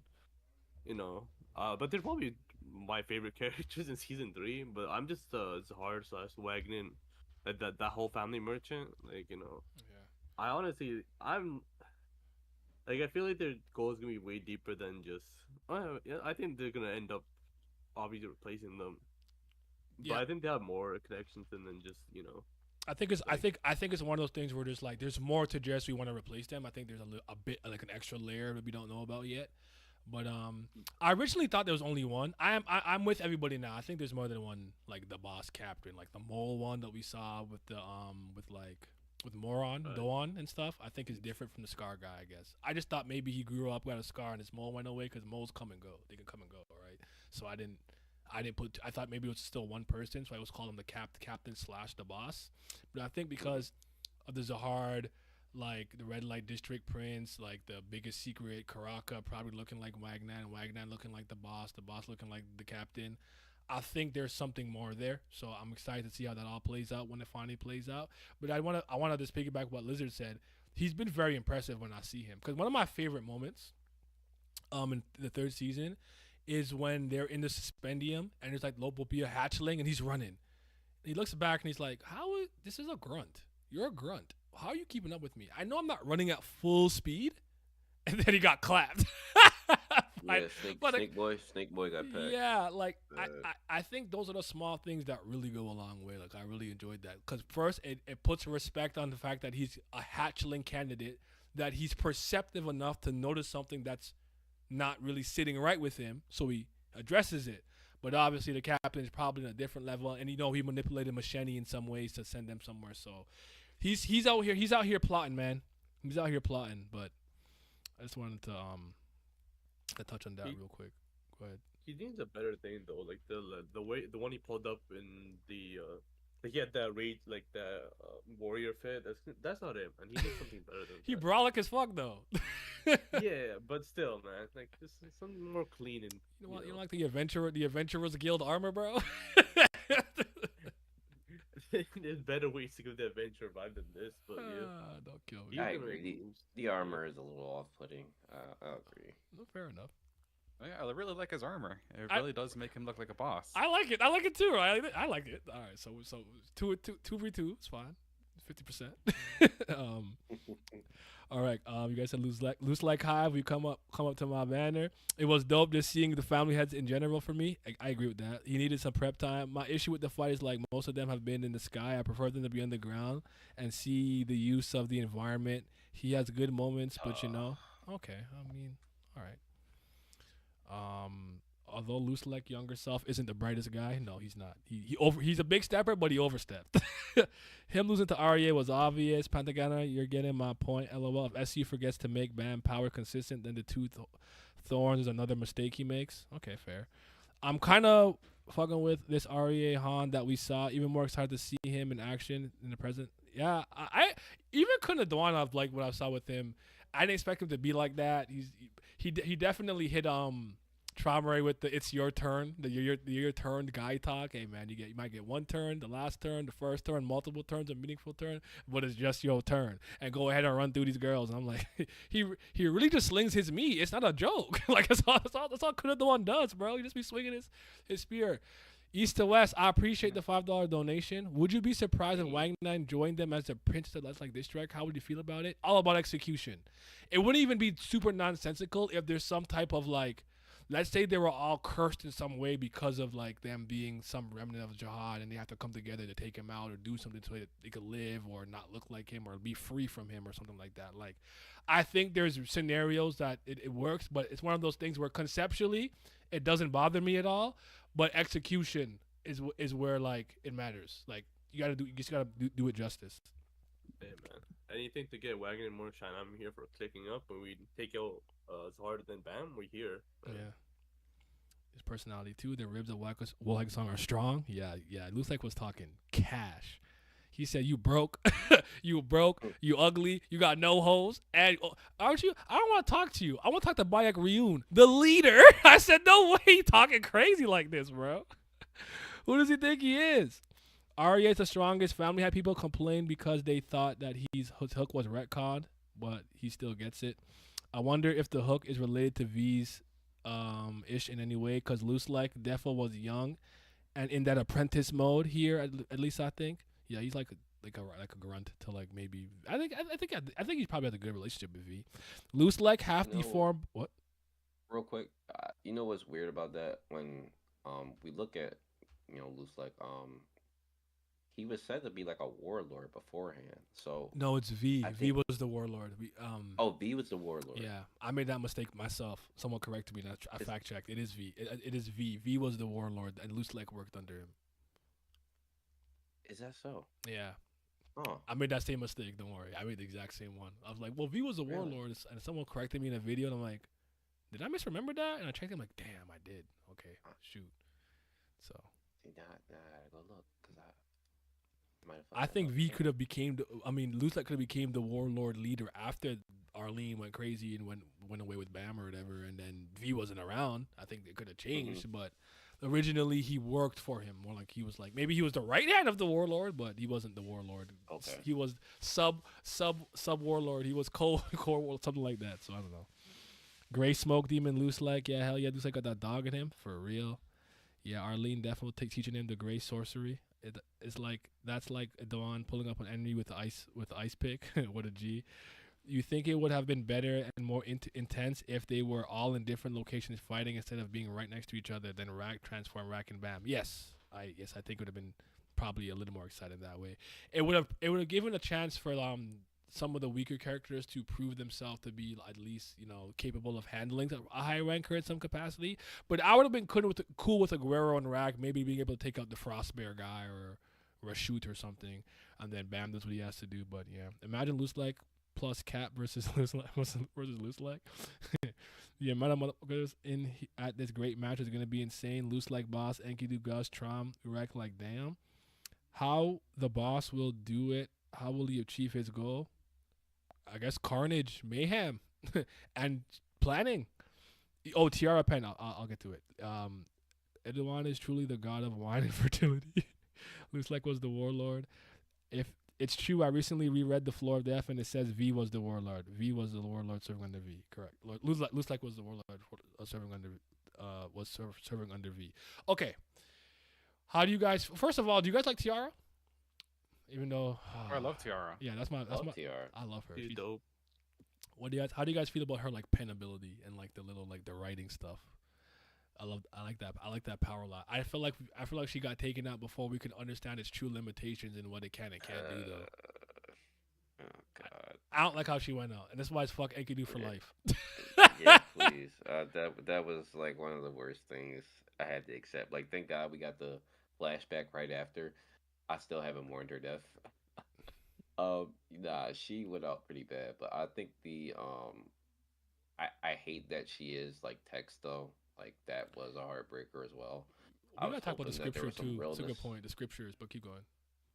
Yeah. I hate that part of it, but no, the pen work is like fire. Like that whole dragon panel when she turned into a fucking Yup. dragon, that shit was lit, like so lit. That was big gas. She said she dead, she gone, and that OP pen is just sitting there. Yeah, it's They love to remind me. yeah. Love to remind me. But She died in the funniest way possible, man. Just Oh, come on, man. why is she so? Why is it so bloody? At this point, like that. No, I said this in my Discord the other day. Like, CU likes bloody blondes, like he does. Like with this recent chapter, he likes bloody blondes. That's all. yeah, I don't know what's up. I don't know. I didn't like the way she went out personally, but that's just me liking her so much. I didn't see it coming either. Like, cause all things considered, I don't think she had a bad combat showcase. Cause she was beating Enkidu's ass until he's like, "Oh, the administrator granted me with the power to give you a death you deserve." I'm like, "Oh, hacks! Oh my god, what is that?" I was so upset. I was angry. I was angry. I was so upset. Yeah, Enkidu's ability are like Mortal Kombat fatalities. Just always a different kill he gets. Like Tiara, he had Balrire's arms like go through her heart, and then Amy used just one shot her with a bunch of slashes. Like Yeah. Right. Enkidu Yeah, has that insane ability. yeah. Speaking of which, like I don't know if we were going back to the I'm Wee's and Kidu thing, but a lot of people were confused on why she got one shot. I thought it was pretty obvious because of his ability, because he can grant people deaths they deserve. Mhm. That's why she got one shot. I don't know if you guys think the same. Yeah, Uh, I agree. I definitely agree in hindsight. I never thought about that in the moment. I just thought he stabbed her Okay. multiple times. I think he did for sure, but it's possible on the first one she was already gone and the other ones were just like post mortem stabs. But Mhm. I think the onomatopoeia to me, I don't know what it means. I cannot read Korean. I only speak English and French, but I thought it was like trying to showcase that like it was more than one stab. Like he did it one like at least 10 times. But the Yeah. idea that that was the quote unquote death she deserved, yeah, that makes sense to me. That makes sense. So Okay. yeah. So I don't know. How did the pen get to Tiara? The SU forget? I think Bam just gave it to her off screen and he didn't care to address it because Bam had it and said, Yuri told me to give it to you under like whatever conditions and stuff. So there was that. But it just made a throwaway line for that. Really not. Yeah. Yeah, that was really weird. Yeah, we're not gonna get an explanation on that, Mhm. so it's just one of those things. I guess you just forgot, honestly. It's possible. either he forgot or something that he really likes doing, which I don't like, because he doesn't explain stuff because he likes having the ability to go back on his word because he does like. So if he doesn't say as TR has a pen, maybe if he is in a situation where Bam having the pen works better than TR having the pen, you could just say Bam had the pen. Like he just love yeah. I agree with that. I agree with that. Enkidu hates blondes, dude. I don't understand the hate for text people. I think it's a really cool concept. I don't think the concept in itself is bad. It's just like It's just that I don't Dustang's understand it family fully is yet. literally. Yeah, like is his It's just entire that his family family scriptures? is all text. Yeah, it's just that's the part. Or Like only it's just people who weird. have a characteristic of him. Like I'm not entirely sure how it works yet. So until I could really think it out and feel it out, I'm kind of like I'm on the side of I'm not feeling it because you turned my girl into scriptures. But it could all make sense when it's all said and done. And honestly, do you guys get the idea that a lot of the 10 great families are like suffering from some sort of heartbreak and or loneliness? Because the idea that Gus Dang maybe lost Eurasia Blossom and basically just created a family from scriptures would probably be like him showcasing loneliness if his only child is N. Some people think he's had kids before her. I think that makes sense, but his only child could possibly just be N, who's sealed away. So I think she's the only child. I I don't. do. I don't. Yeah, I think she's the only child. Okay. Wait, only child for Gus Dang? Yes, Mhm. for him specifically. I think for I- Eurasia for sure. I think she's only had her, but I don't be I wrong. Maybe she's was- slinging that coochie too. I don't know. Maybe she's slinging that. Wasn't shit. the if I remember, maybe I misremember, wasn't the line like it was his last, like the last child he had, not the only. It was like the last child, the last direct disciple. You also gotta remember, Lizard, though, to You're some correct. degree, we're reading translations and they're Yeah. not always that great. So for all we know, they took their own liberties. But I think it did say something along those lines. But this is why I liked having at least the cosmic scan, so I could read two different ones and kind of get my idea on it, and then read the official fucking 3 months later. But we gotta work with what we got, because the officials for this series isn't even good anyways. It's not like it's better. I mean, if we have to work with the god, then if he just says last instead of like, I don't know how Korean works, but I feel like last and only there should be some difference, right? Like you should be able to tell if somebody says last or only. Mhm. So I'm gonna say it was his last, and maybe he had a couple other children. Like I would not be surprised if at least if the male family had sired a bunch of children when they were climbing the tower.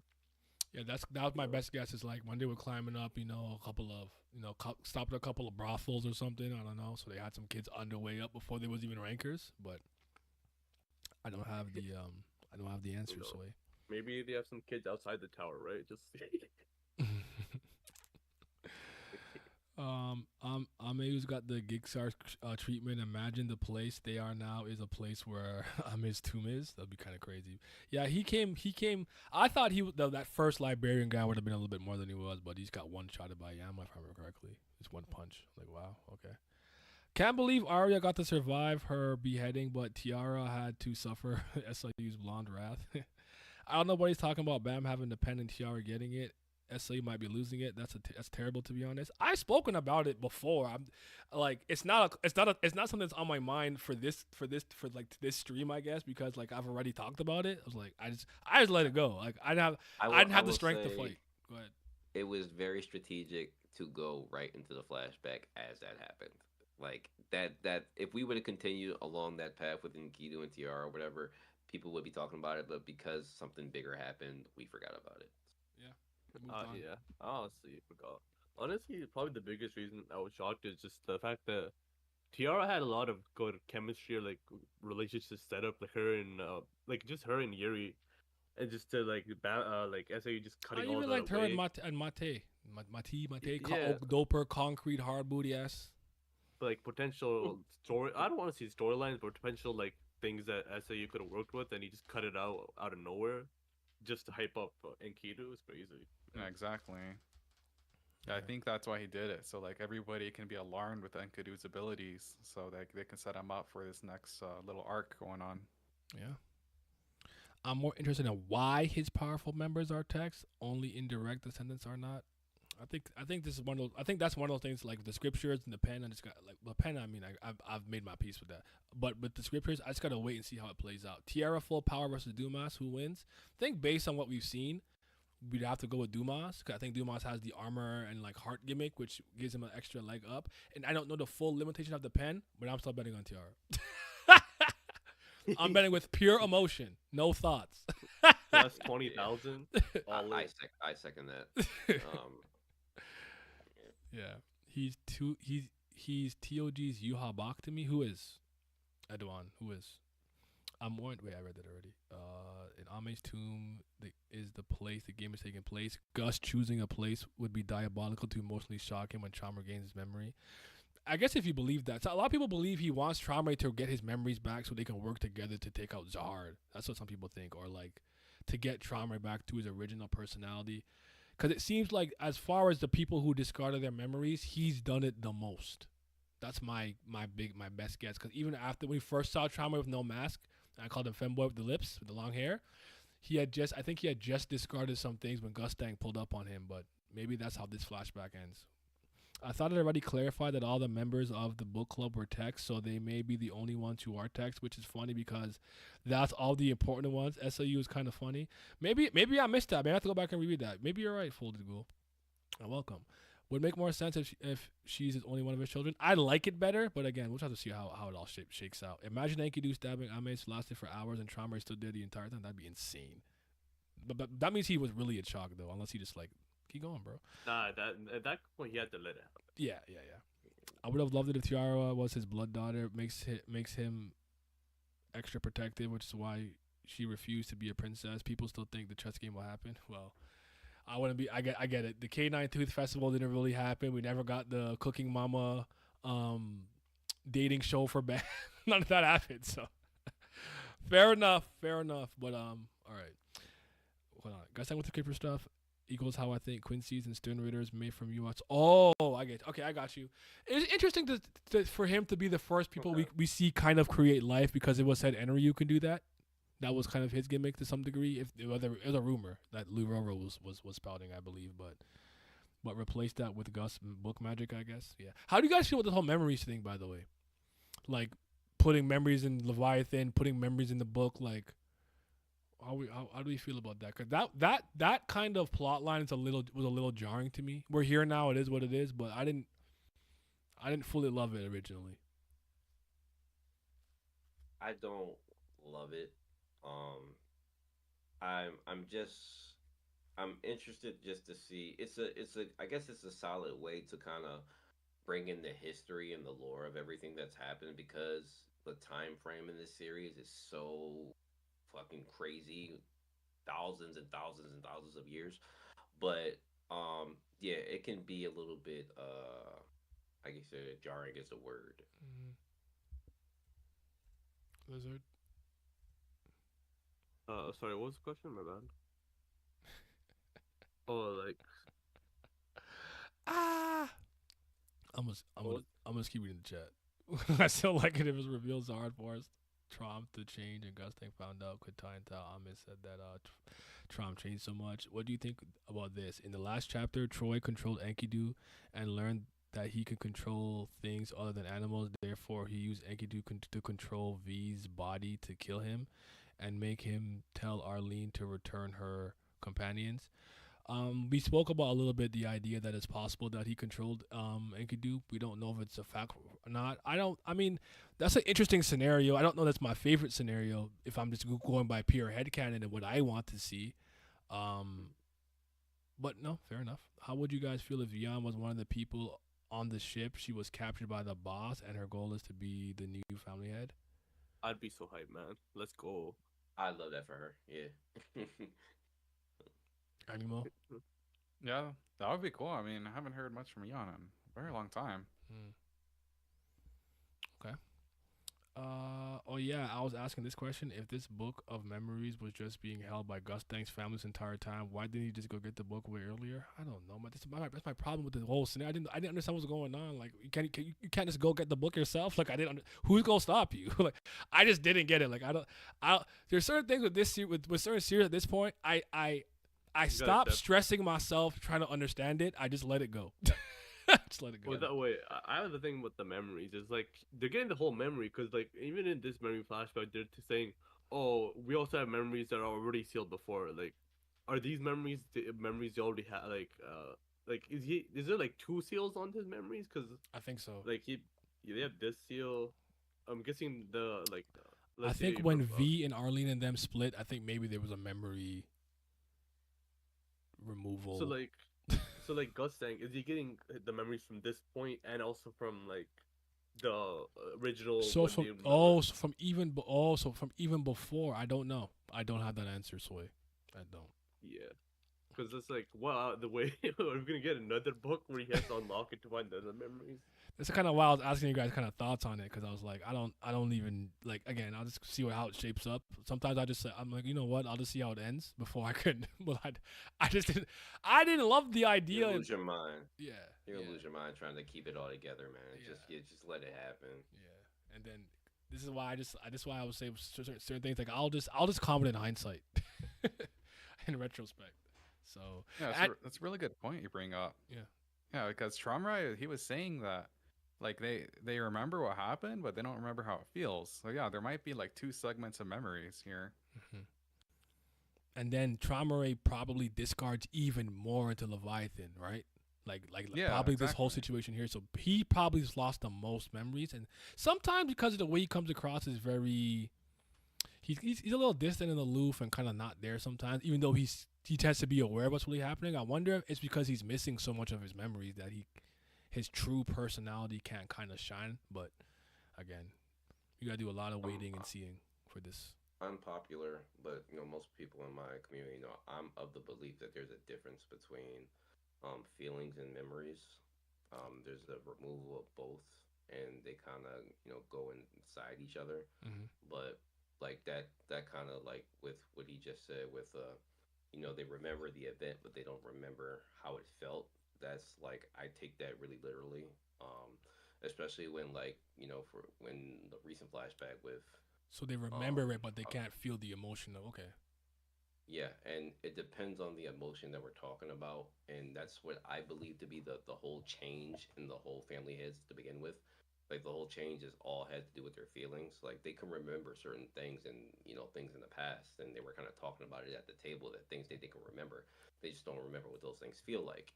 And another thing with like Zahara telling them like, well, this is what we need to do to become like the leaders of this tower. I think it's a feeling that was removed. Now, right now, I'm kind of standing on the feeling of humility. I think humility has been removed from them.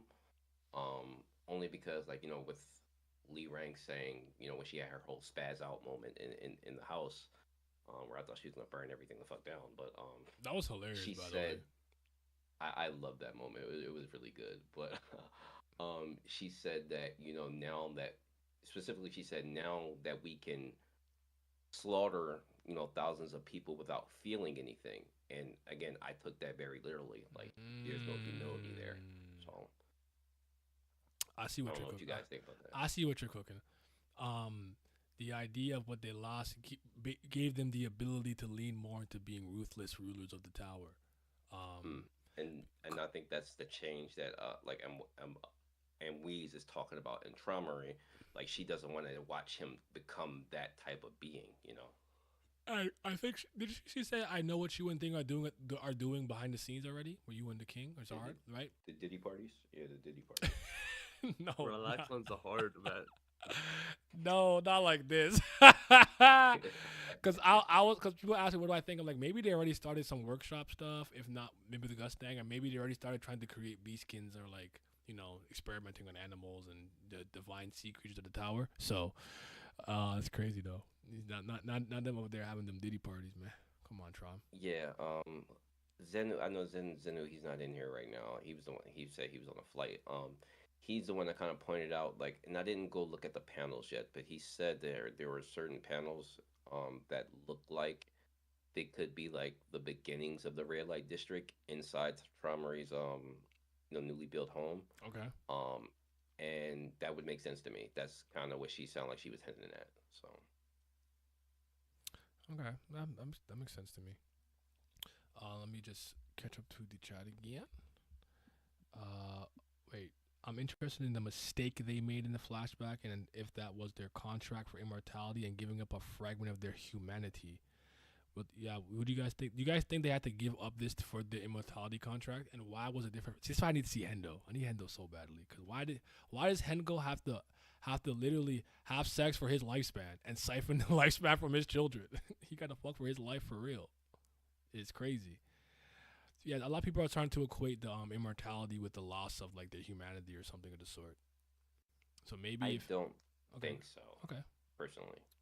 I'm sorry, I didn't mean to cut you off. I don't think so. Only because the immortality happened on the 100th floor, and what happened in this incident, I think they're like two unrelated things, obviously, because it happened on the floor that they're on now. So, what I think the start of them becoming less human was them becoming immortal. Because, like, you might have seen it in other, fiction. Like, just think of like a Deadpool, right? Deadpool is immortal, but he does like inhumane shit. So like I think it's the same concept where like when you become immortal, you become less human. And I think like the final straw to like them becoming like to what they are because they were already developing into this, but when they got to, whatever the 134th floor and Zahar, it's like, you guys need to become rulers. It's like you need to remove your humility as well. And so being immortal and not having humility would turn you into exactly what I see now from Traum and Gustang, like these tyrant like beings who don't love or care about anything besides their own ideals and things. I like that. I like it. I don't really have any. I don't really have any pushback. Um, yeah. I'm wondering if like these irregulars, if they're exempt from like administrator deals, like if they don't really have to sacrifice anything. Because I mean, like we saw in the Nest arc, that one girl with the sniper rifle, she had two powerful shots, Hmm. but in return she was only as strong as a ranker. So I wonder if this Mm. immortality contract comes with like a drawback. Possibly. Or Um, and like I want like I'm trying to figure out like why they really stopped climbing. Like I think that answer will give us a lot of reason. Like was it the hostile administrator from the blog post? Is that not a thing anymore? Is what like what's behind there? Like why did you lock it off? Like you guys did not complete the climb of the tower. It only goes up to the 134th floor. How many floors are there? Like I have a lot of questions. So It might just. I feel like it's gonna be boring. I'm sure it's like a different reason for different people. Like maybe some people are just tired of climbing. Some people are like, and one's like, I can just stay here, clap some cheeks. I don't have to do any. Like he wasn't moved by anything else.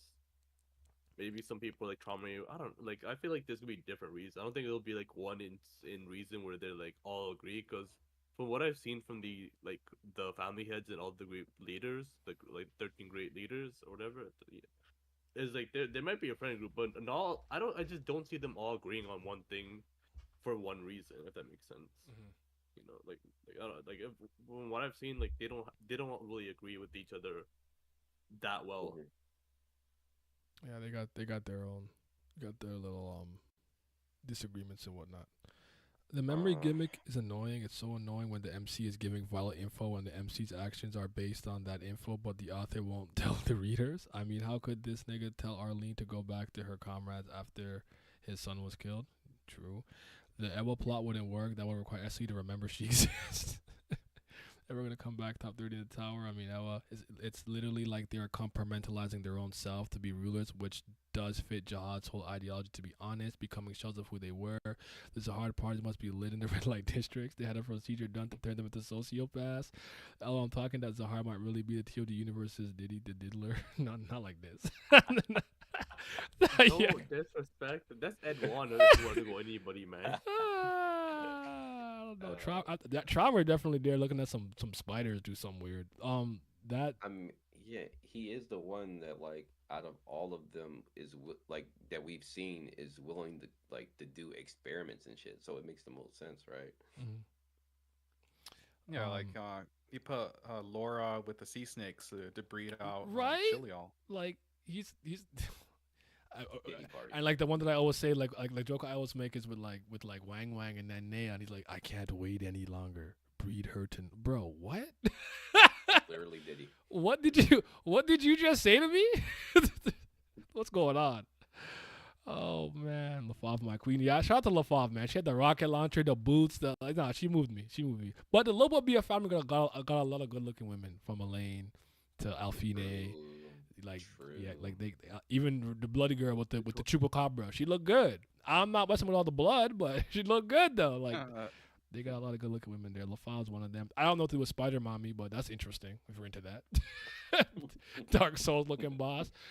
By the way, never forget that that loser Ivanko got packed up and it wasn't from You Love. That came out. Hold on. If You Love didn't free the slaves, he didn't free them.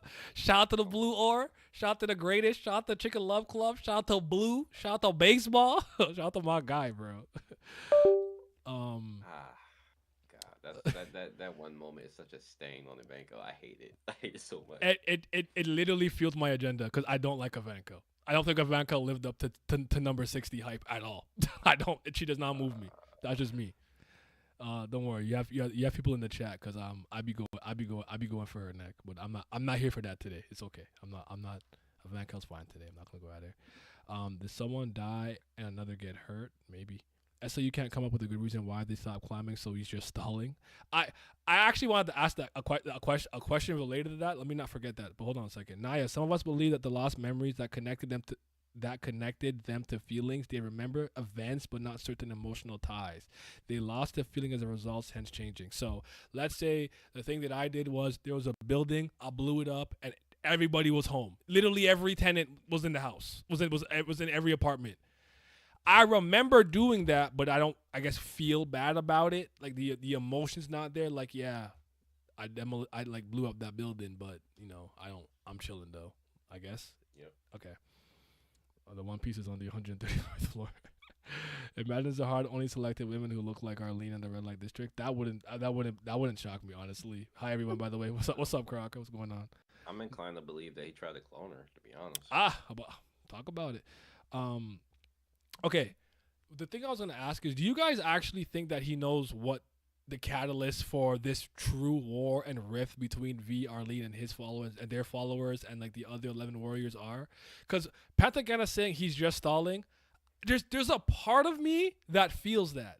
Like, is he still trying to think this through? Like, what is he trying to do? Like, I think there's certain stories that you read, like I don't like if it's, whether it's monthly, weekly, bi monthly, whatever, where it's like you're freestyling. It's not to say I'm not calling that good or bad inherently. It just depends on how you execute.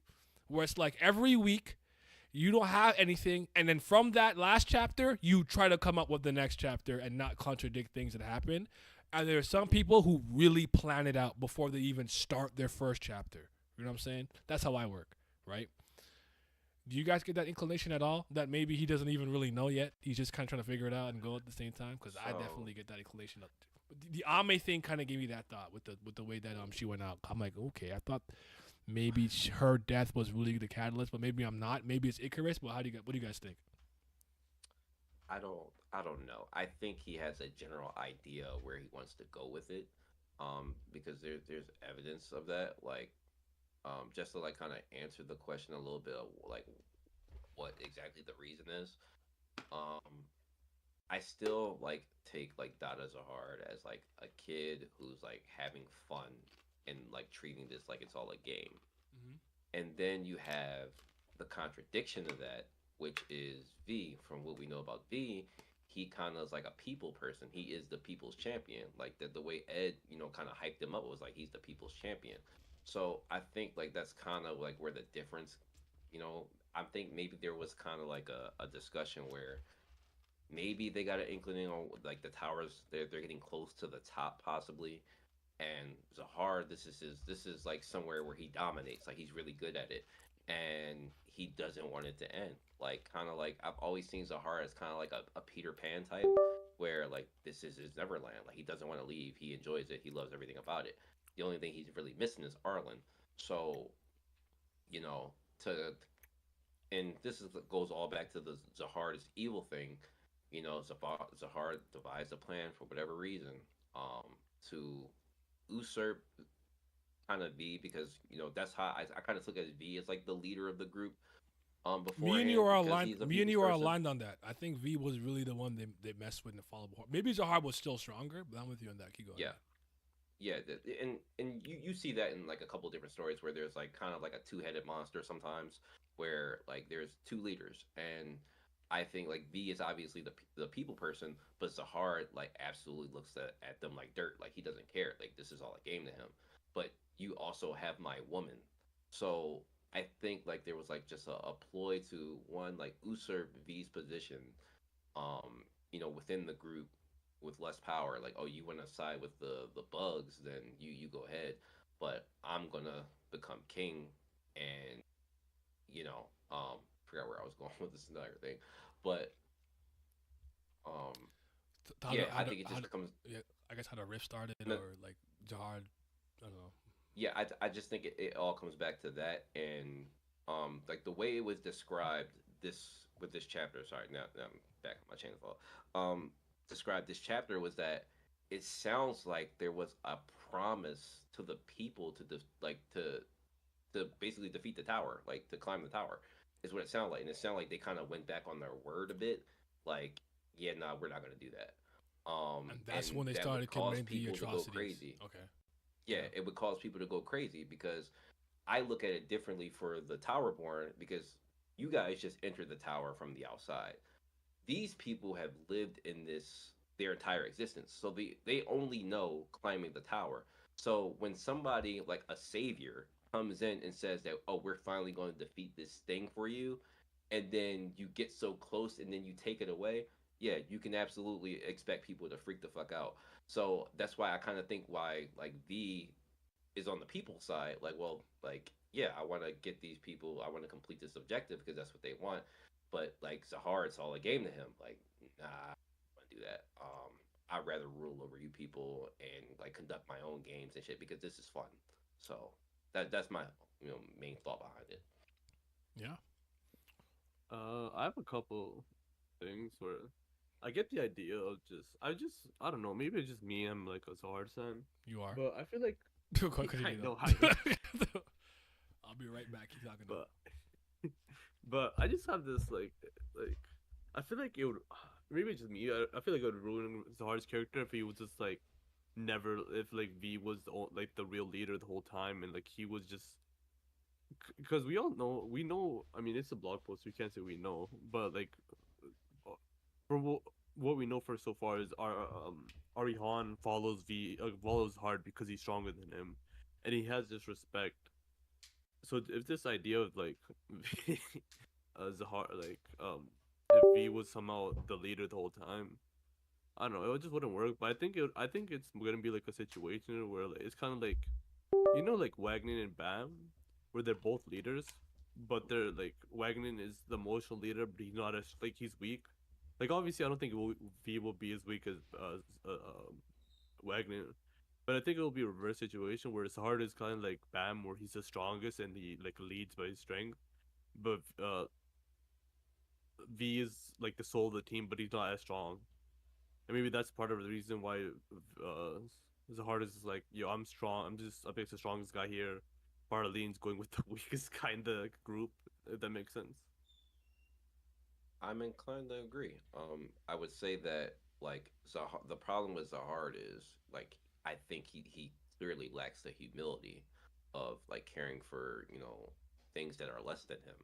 So yeah, he would be the appeal to Arlene. Like he wouldn't be the appeal to Arlene for sure. She would definitely go with the guy who like more caring, more nurturing. And the thing is like with being a leader it takes more than just strength to be a leader and I think that's pretty obvious. I like with most of the people what it sounds like a lot of people I don't know about most they're the whole split between everybody that was climbing the tower is the people that wanted to follow Zahard followed him because of his strength, because he's like possibly the strongest in the group.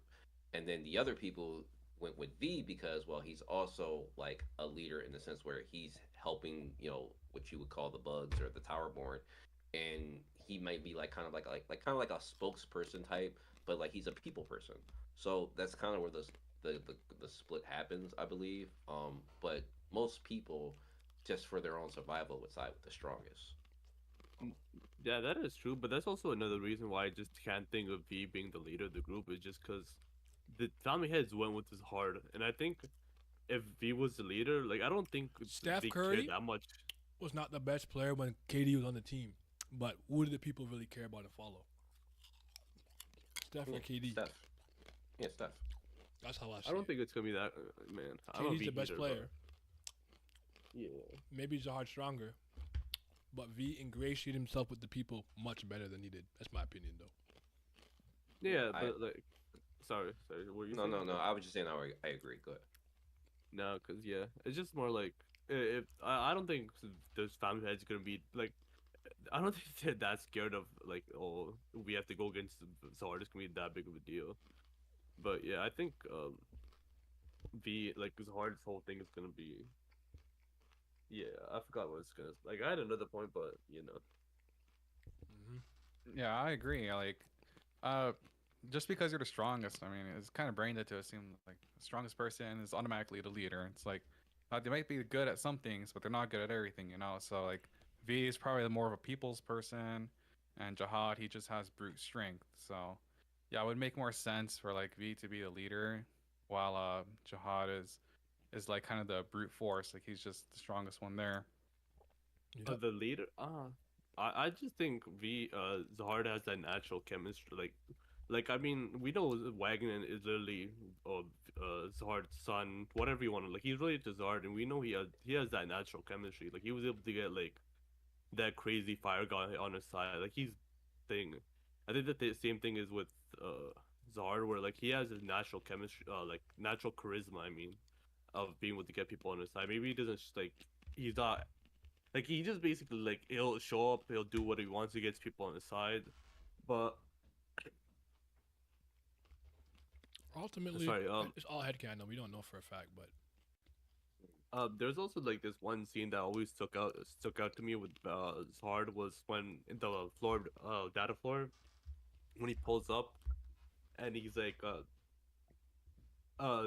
the data's hard to him is like yo this is your next adventure and the real hard or like the real the data version, the real Zard, like the Zard that pulled up. He's like, yeah, uh if it's my duty to go on this endless adventure, might have to accept it. But the way he said it, I just think he got tired of going on adventures.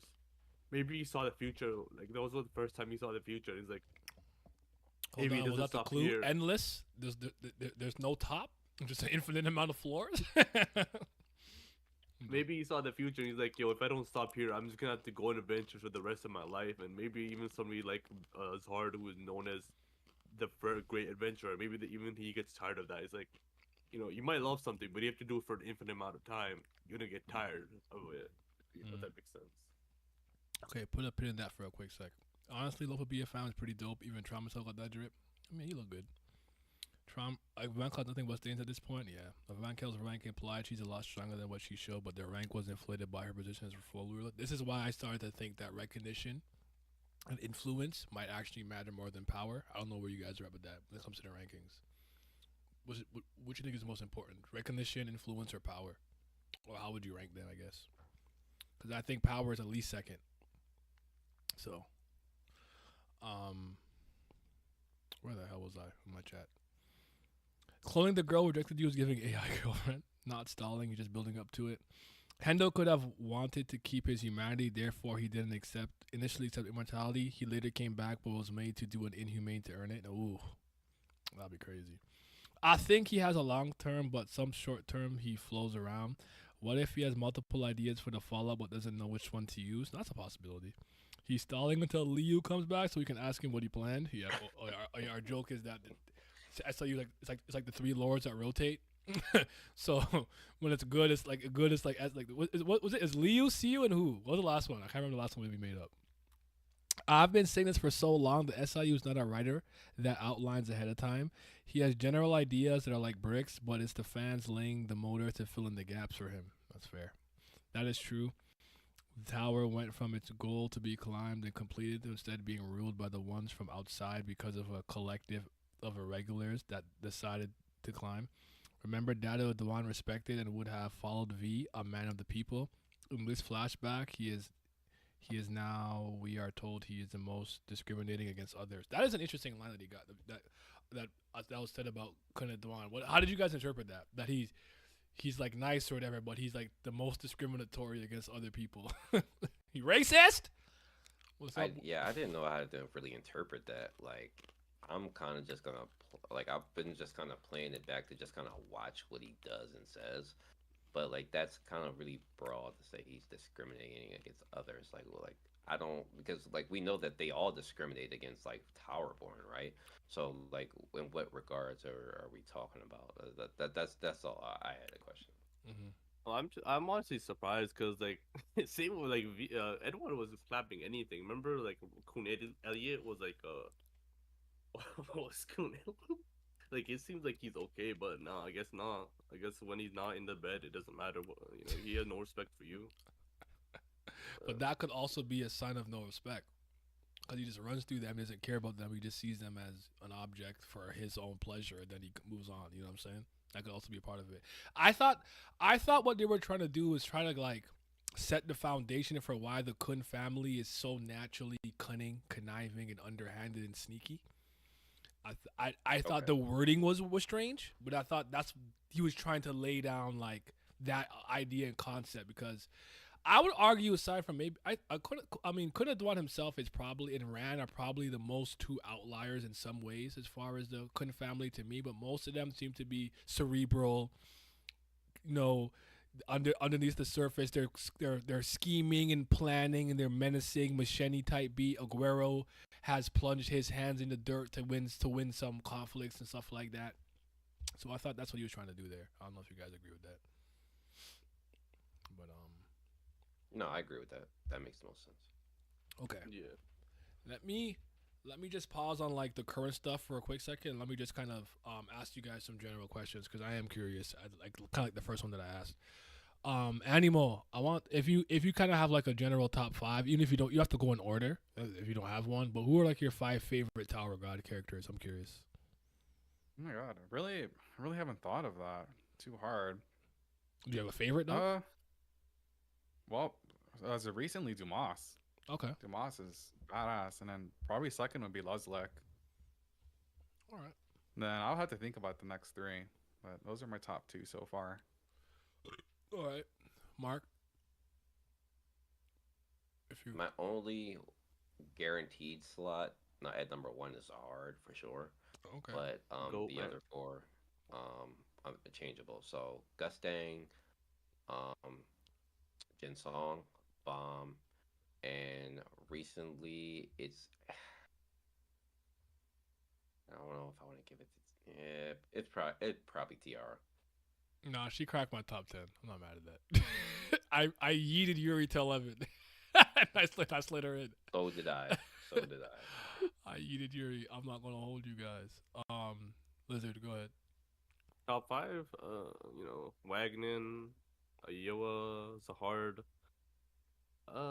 Yurik, and Elaine. What was Hatsu used to be on it, but man, could this the arc where he just turns out to be a BAM sim?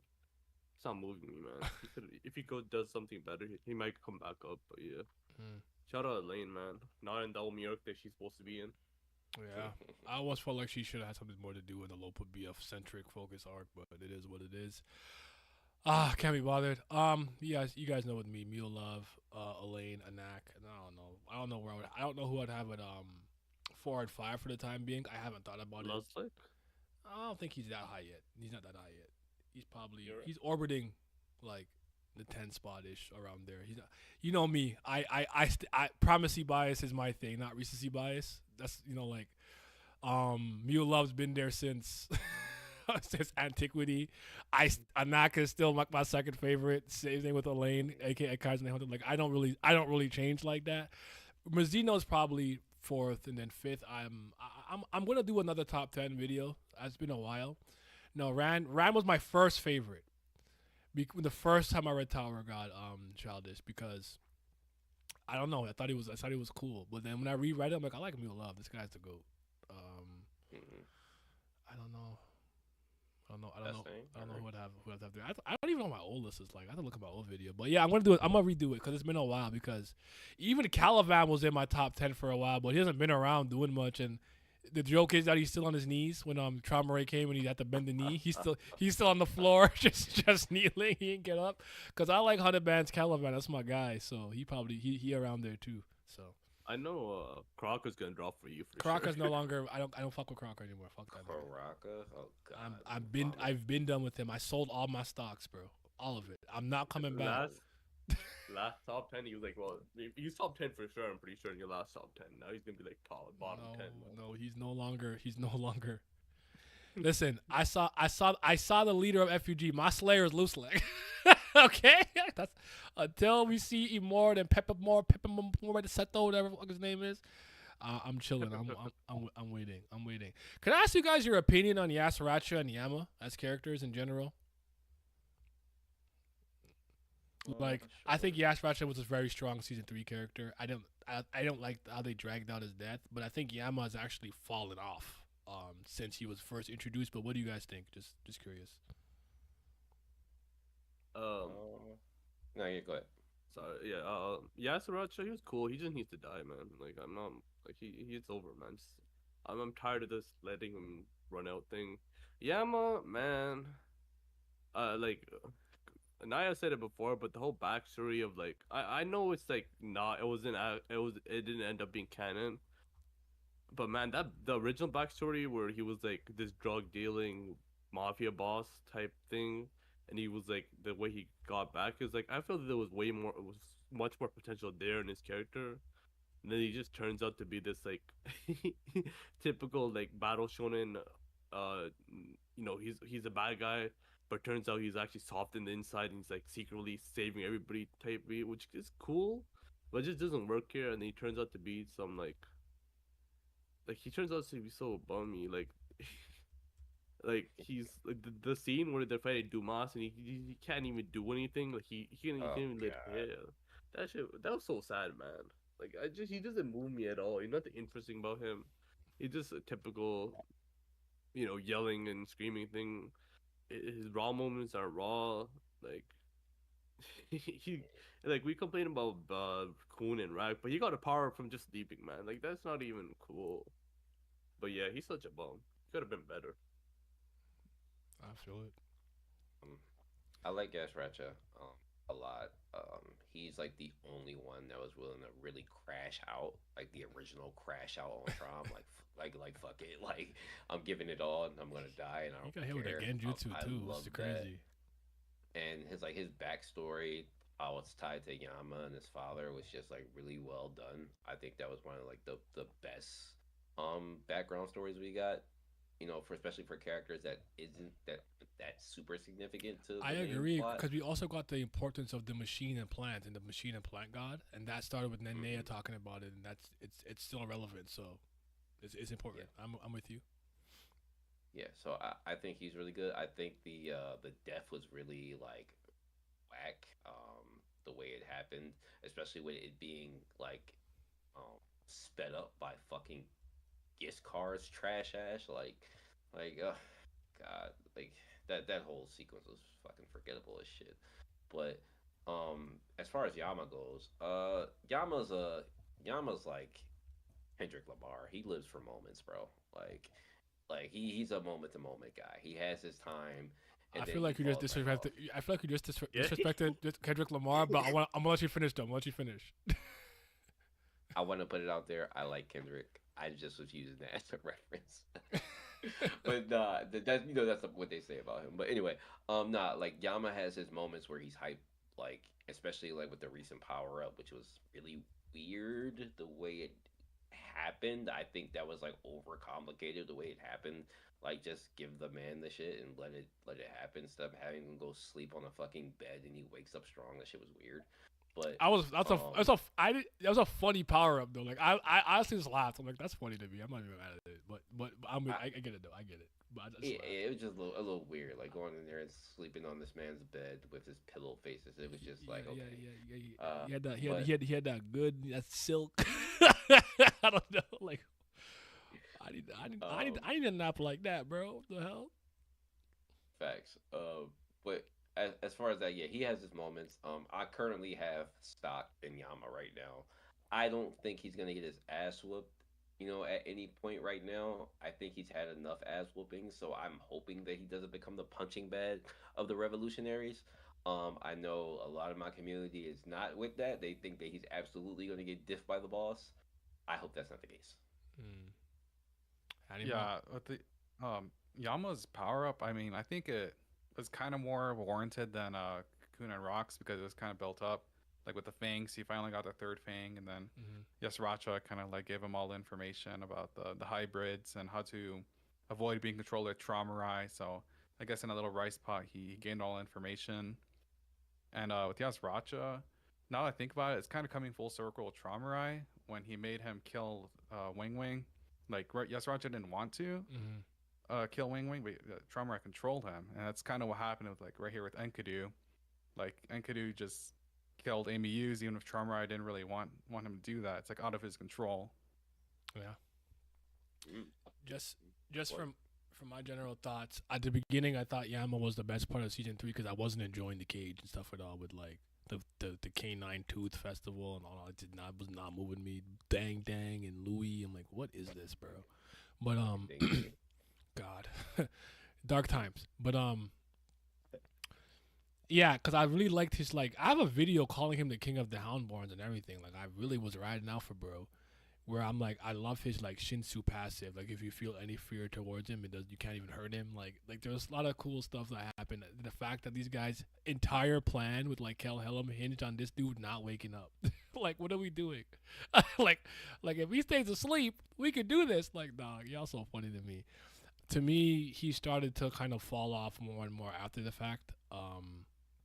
There's this one chapter where like Bam, where Bam like helps him get out of the whatever he's in, and then a lot just happened where I'm like, I don't know what to do with this. Like every single Slayer to me is just sorry as hell. White went out sorry, Karaka's just sorry. Um, Bam is a Slayer candidate, he's fine, and then Loose Like is fine, but everyone else for the most part that I've seen, I'm like, y'all not really impressing me. Yas Ratchet I thought was one of the best characters in season 3. I call him the Apex Predator.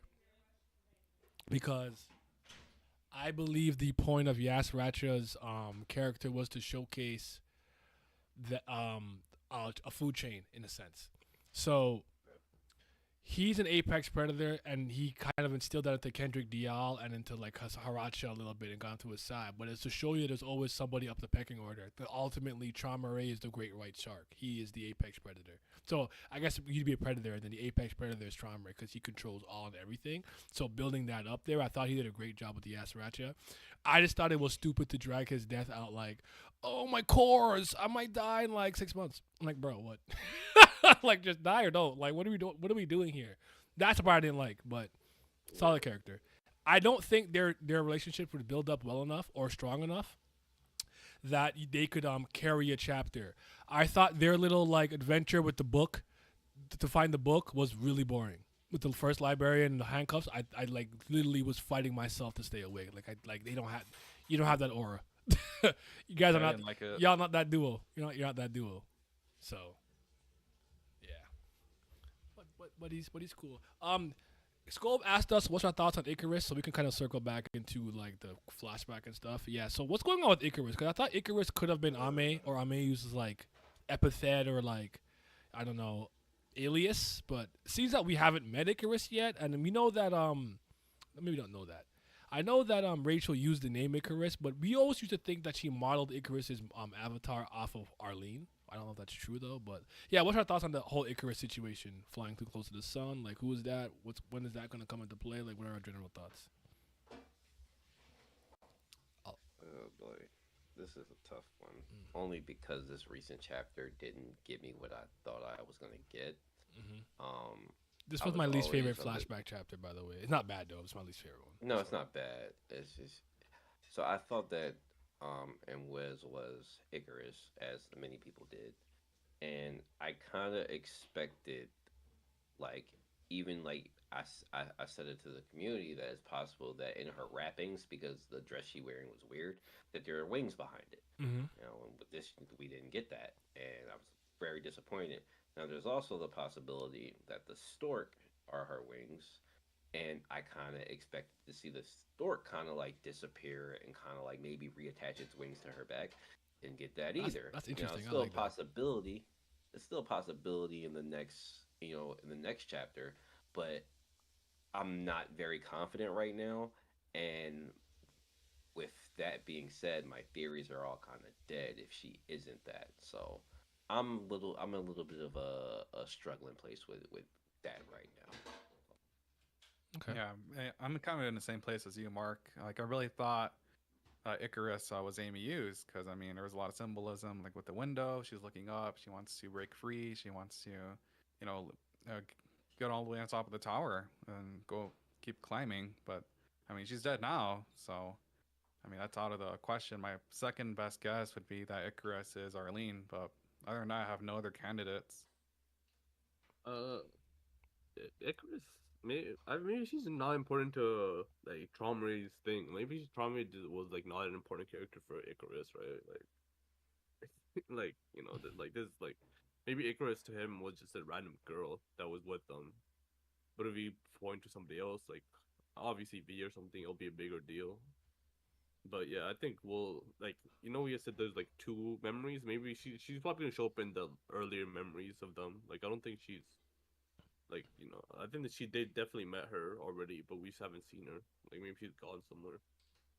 I feel it. I'm with you guys. I don't do it yet. I'm just kind of taking the wait and see approach. I'm constantly optimistic, hoping that it shapes out to be really good and dope. But I don't really know what to do with it for the time being.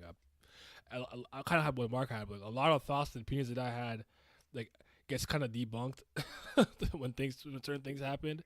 So I'm like, 'cause I know a lot of people thought this was Rachel's mom. I wasn't one of them, but I just Yeah, I was kind of like a 70-30 split there. Like I was more in the 30. Like it's possible, but I ain't really seeing it. I didn't think that Rachel was gonna be like Traumaray's kid or anything. Of the sort, I don't know, man.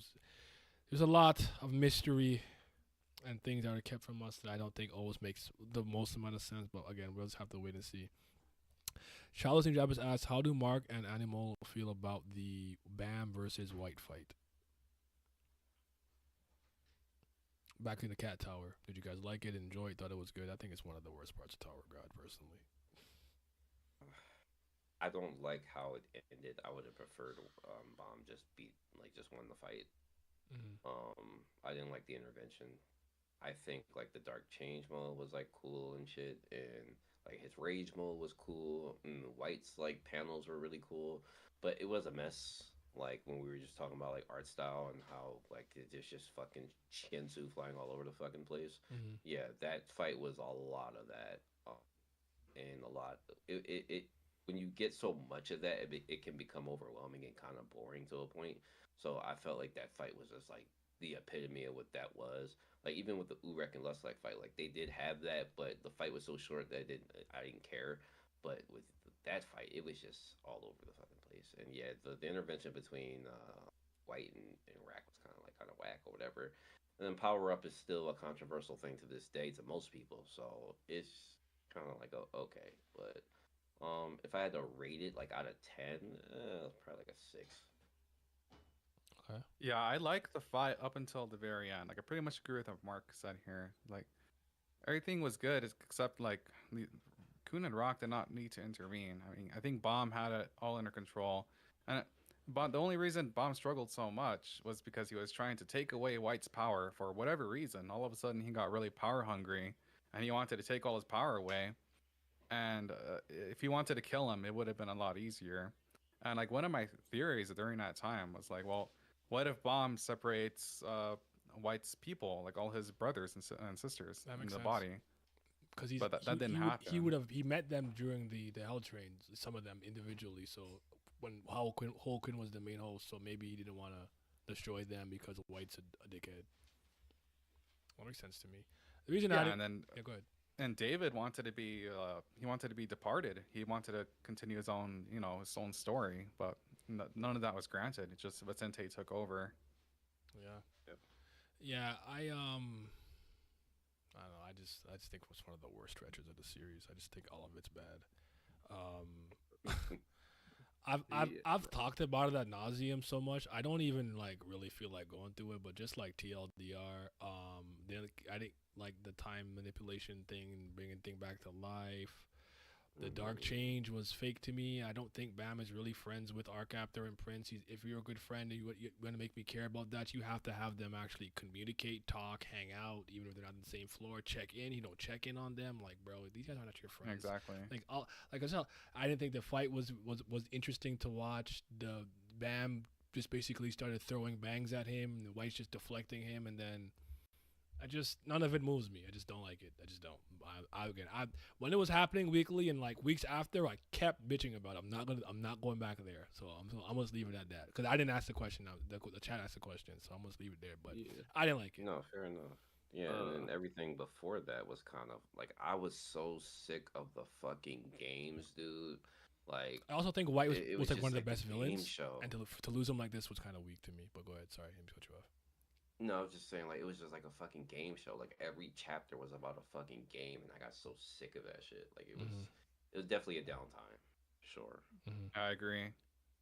And I think the Man. interesting thing about that is I almost think that's what you felt like you had to correct. So, because Daniel says it's crazy that Bam got 2 power-ups in one arc, White Souls in the Fire thing. I do want to say something. I don't remember who the first person who really made me think about this was, but Tower of God is not a series where people gain power through blood, sweat, and tears, training, and determination. I'm not saying it doesn't happen ever, and there is instances of it happening. Chian Hiha worked her way up until where she was, being Calivan's kind of like right hand, so give her credit. Yama did train to be stronger than Doom eventually. He was training when Doom was just like, I can kidnap people, I don't care, make him do stuff for us.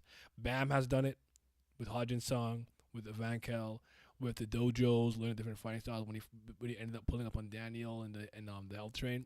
I'm not saying people don't train, and training has absolutely no meaning, but this is a series that based on lineage, potential, like Lororo said, just luck. The luck to be born with a strong family, the luck to be born smart with a great body, with good sense control. It's very much a series that power is given, not earned.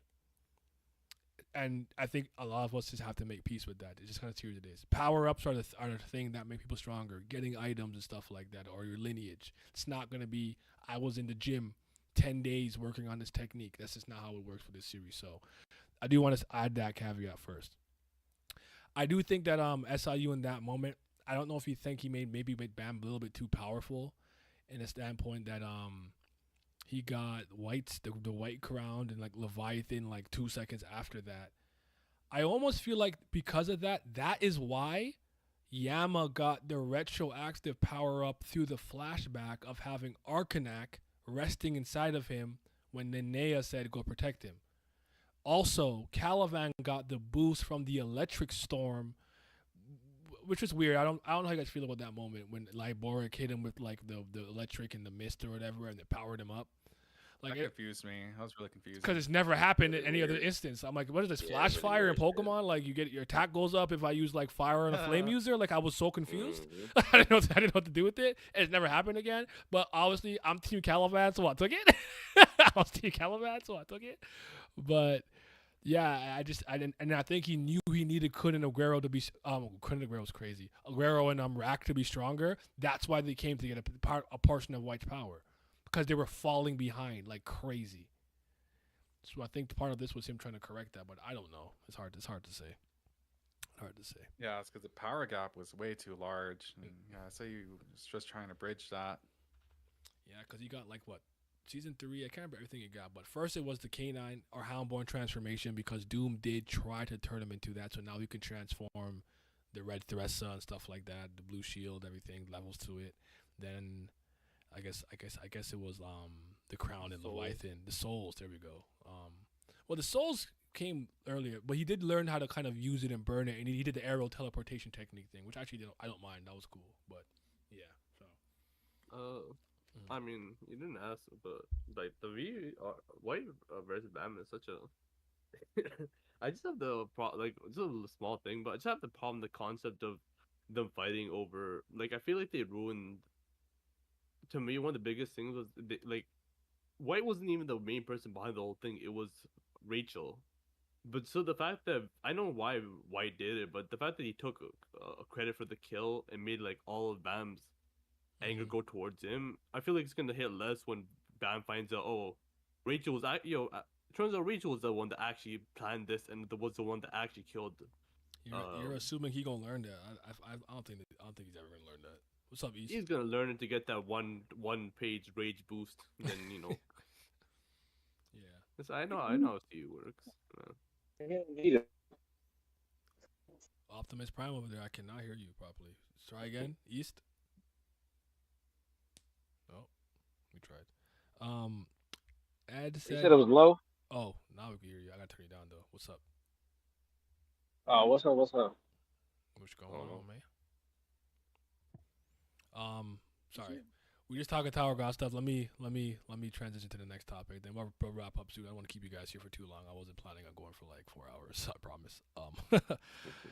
Ed said V were still interested in the tower inhabitants, where they lost interest as they got stronger. Being interested does not mean care for them. Just asking. I think there's been different types of statements related to that, but I do think that V was more of a people person. And like, you know what? You know who reminds me of V the most based on like some of the things? Mazzino. Mazzino was still extremely arrogant and, self-grandiosing, and he like cares about the fact that he's extremely strong. Don't ever get that twisted. He's the self-proclaimed champion of the tower, but he looks out for the little guy. Oh hell, Joe, you have dreams of like, you have hoop dreams. You want to go to the league? Okay, yo, wear these shoes. Like right the rest up became Hell Joe. Obviously didn't work out, but like he looks out for the little guy, even when he didn't know Bam was an irregular. And Bam had, I still think this is one of the worst moments in terms of how it aged. But when Bam scratched him, back in the Flower of Sagania in season 2, instead of being like insolent Slayer, he was like, "Yo, there's a little baby Slayer at FUG. He kind of nice. Keep an eye on him." Like was unfazed. Like he didn't, he wasn't like angry or insulted or whatever. He was cool. And then when he learned Bam was an irregular, he kind of like, "Hey man, don't worry about. People will say this, people will say that. There's a world out there full of stars." Like Mazzino's like a good dude, but he has his arrogance side to him, because he's mad strong. It is what it is. Sometimes when you're really good at something, you're gonna be a little arrogant. That's just usually how it is. And So that that just further supports my humility claim because despite how strong he became, he still holds his humility. Hmm. Yeah, East. We're gonna talk about. We're kind of gonna transition back into the latest chapter and then just kind of wrap up there. But is there anything with the latest chapter you want to talk about or you want to give your comments on, like the Enkidu crash out? Because I want to talk about Charmray's characterization to end things off. All things considered, I think he's been really good. But yeah, you got anything? Is he there? Is it maybe he's saying? I think he's muted. Oh, okay. But Never mind then. after you finish reading the comments, by the way, I have like one question for you guys for this. No, you ask the question. I'm caught up. Do you guys think does this like current flashback? I don't know if you like think, but this current flashback change your opinion on like not a complete 180, but does it like make your opinion of the story more positive than it was before?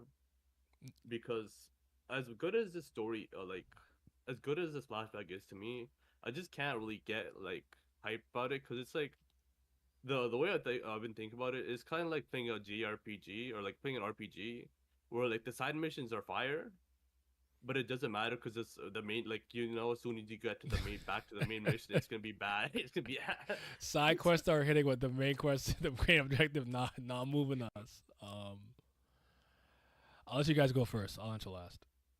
Animal, start with you. So the question is, like, is the flashback positive? Is that the question? Is it making you more excited about, like, I guess the story overall of Tower God? Sorry, Lizard, if you want to yeah, rephrase that. yeah, it's giving you more hope for the story if that makes sense. Like, it's giving you more hype. I'm assuming you're down on it, I guess, or not in a great place, but just I think it's yeah. Like with Tower of God, like I kind of mentioned earlier, the history in it is one thing that's never clear because of the time frame is so huge. So anything that we get in history is like almost always a plus to me. So yeah, I'm good with it. Yeah, I like it because there's a lot of lore. There's a lot of stuff that we still don't know about, and seems like SIU he keeps adding more questions to the questions, and it's like we never get answers to the ones that already exist. So at least we're starting somewhere with these lore chapters, and yeah, like recently we've been getting all these games. Like we were supposed to have this chess match, but all of a sudden we got this new game that we got to go through now. So I guess this is a good segue to just take a break from all that. yeah.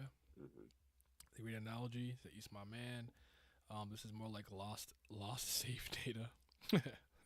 Don't remind us you have to go back to the present after this. So for me, I'm probably the person who's the most down overall on the storytelling and on this series, and I've been probably reading it the longest. But does this give me hope? No. I actually think he has to be very careful, and I'll tell you why.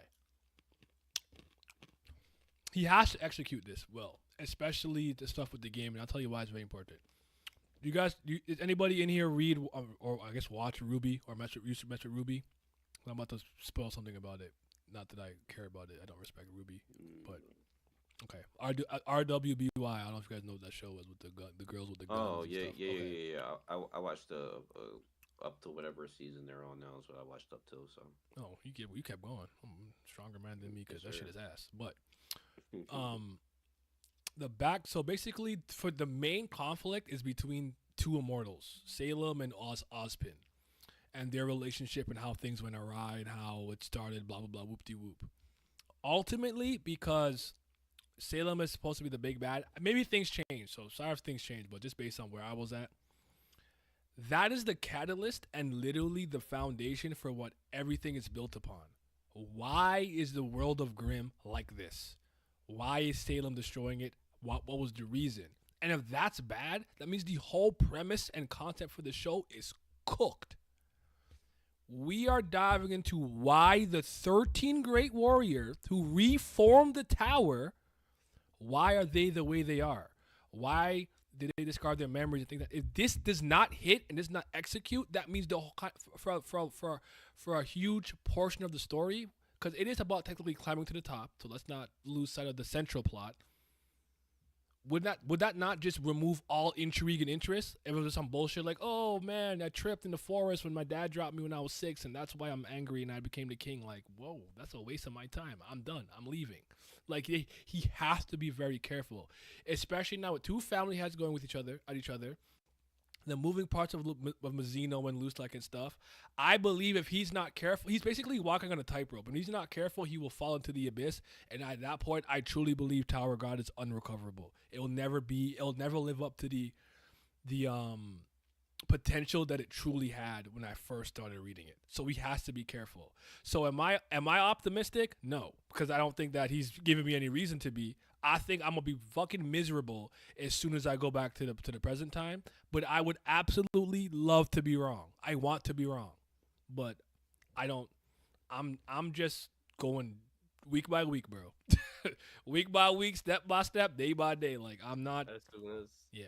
So that's my as soon as answer. the side mission is over, I mean, I'm trying to find another side quest. So yeah. If Rek didn't get to spend the same time in the tower than the family had Z, he came like 500 years ago. Maybe given a few millennia, his view will change. But right now, we can't see the things that they're seeing. Fair. Karak has a good point. Urek is way younger than the family heads. Maybe he could become like them after enough time. If loose like spells come from Marlene and butterfly technique probably came from V, how did Zahar thought he had a chance there? More bam, yikes. I don't know about the butterfly part, but we'll have to just see. How do you guys feel? I'll say though, Go ahead. just to counter that, what Karaka's saying, then if that's the case, then their goal should be to leave. It would make more sense to leave And Mazzino than wants to leave. He stay. doesn't want Yeah, to yeah, stay no, here. Mazzino wants to Yeah, leave, good point. but it would make more sense for the family heads to want to leave if they're so like stuck in like because what it sounds like they're what he's saying is because they're kind of bored or kind of just like hate the place because they're stuck there, for being there for so long. So yeah, you would want to leave if that's the case. But I don't know. Okay. Now my final question. So Trauma Ray's been an interesting character to me. I don't think he's a bad character. I just don't like him because he's weird. Because he's into zoophilia and bestiality. So he's weird to me. But I think he's a good character. How do you guys feel that this flashback so far has kind of helped contextualize him and in terms of characterization? Have you liked it, not liked it? Because I actually think it's been really good. And in hindsight, going back to when I kind of first saw him, I actually think SIU's been very consistent with many things. I am not going to say too much personally on this one, just because literally tomorrow's video is me talking about this. Well, I want you guys' thoughts on the characterization for Trauma Ray, especially since the flashback has started. And has his stocks gone up or down or stayed the same for you? Are you more interested in him, less interested, same level? What's up? Okay, I'll start. Trom is an S tier character, if you ask me. Okay. Like, he is very well written, very well thought out. I don't like him. That doesn't mean I like him. I just think he's a really well written character. This story has not changed my thoughts upon him. It kind of does go like more deep into his history, and it just shows how early on he was a controlling and possessive person, and how like he never got along with anybody. Hence the whole like flip phone position 24/7. Like, That shit's so funny. like it makes complete sense. So yeah, my perspective hasn't changed. He's a really well written character. So Okay. Lizard. Yeah, I really like Animal. Trauma Rai. Mhm. What were you saying? Go ahead. No, go ahead.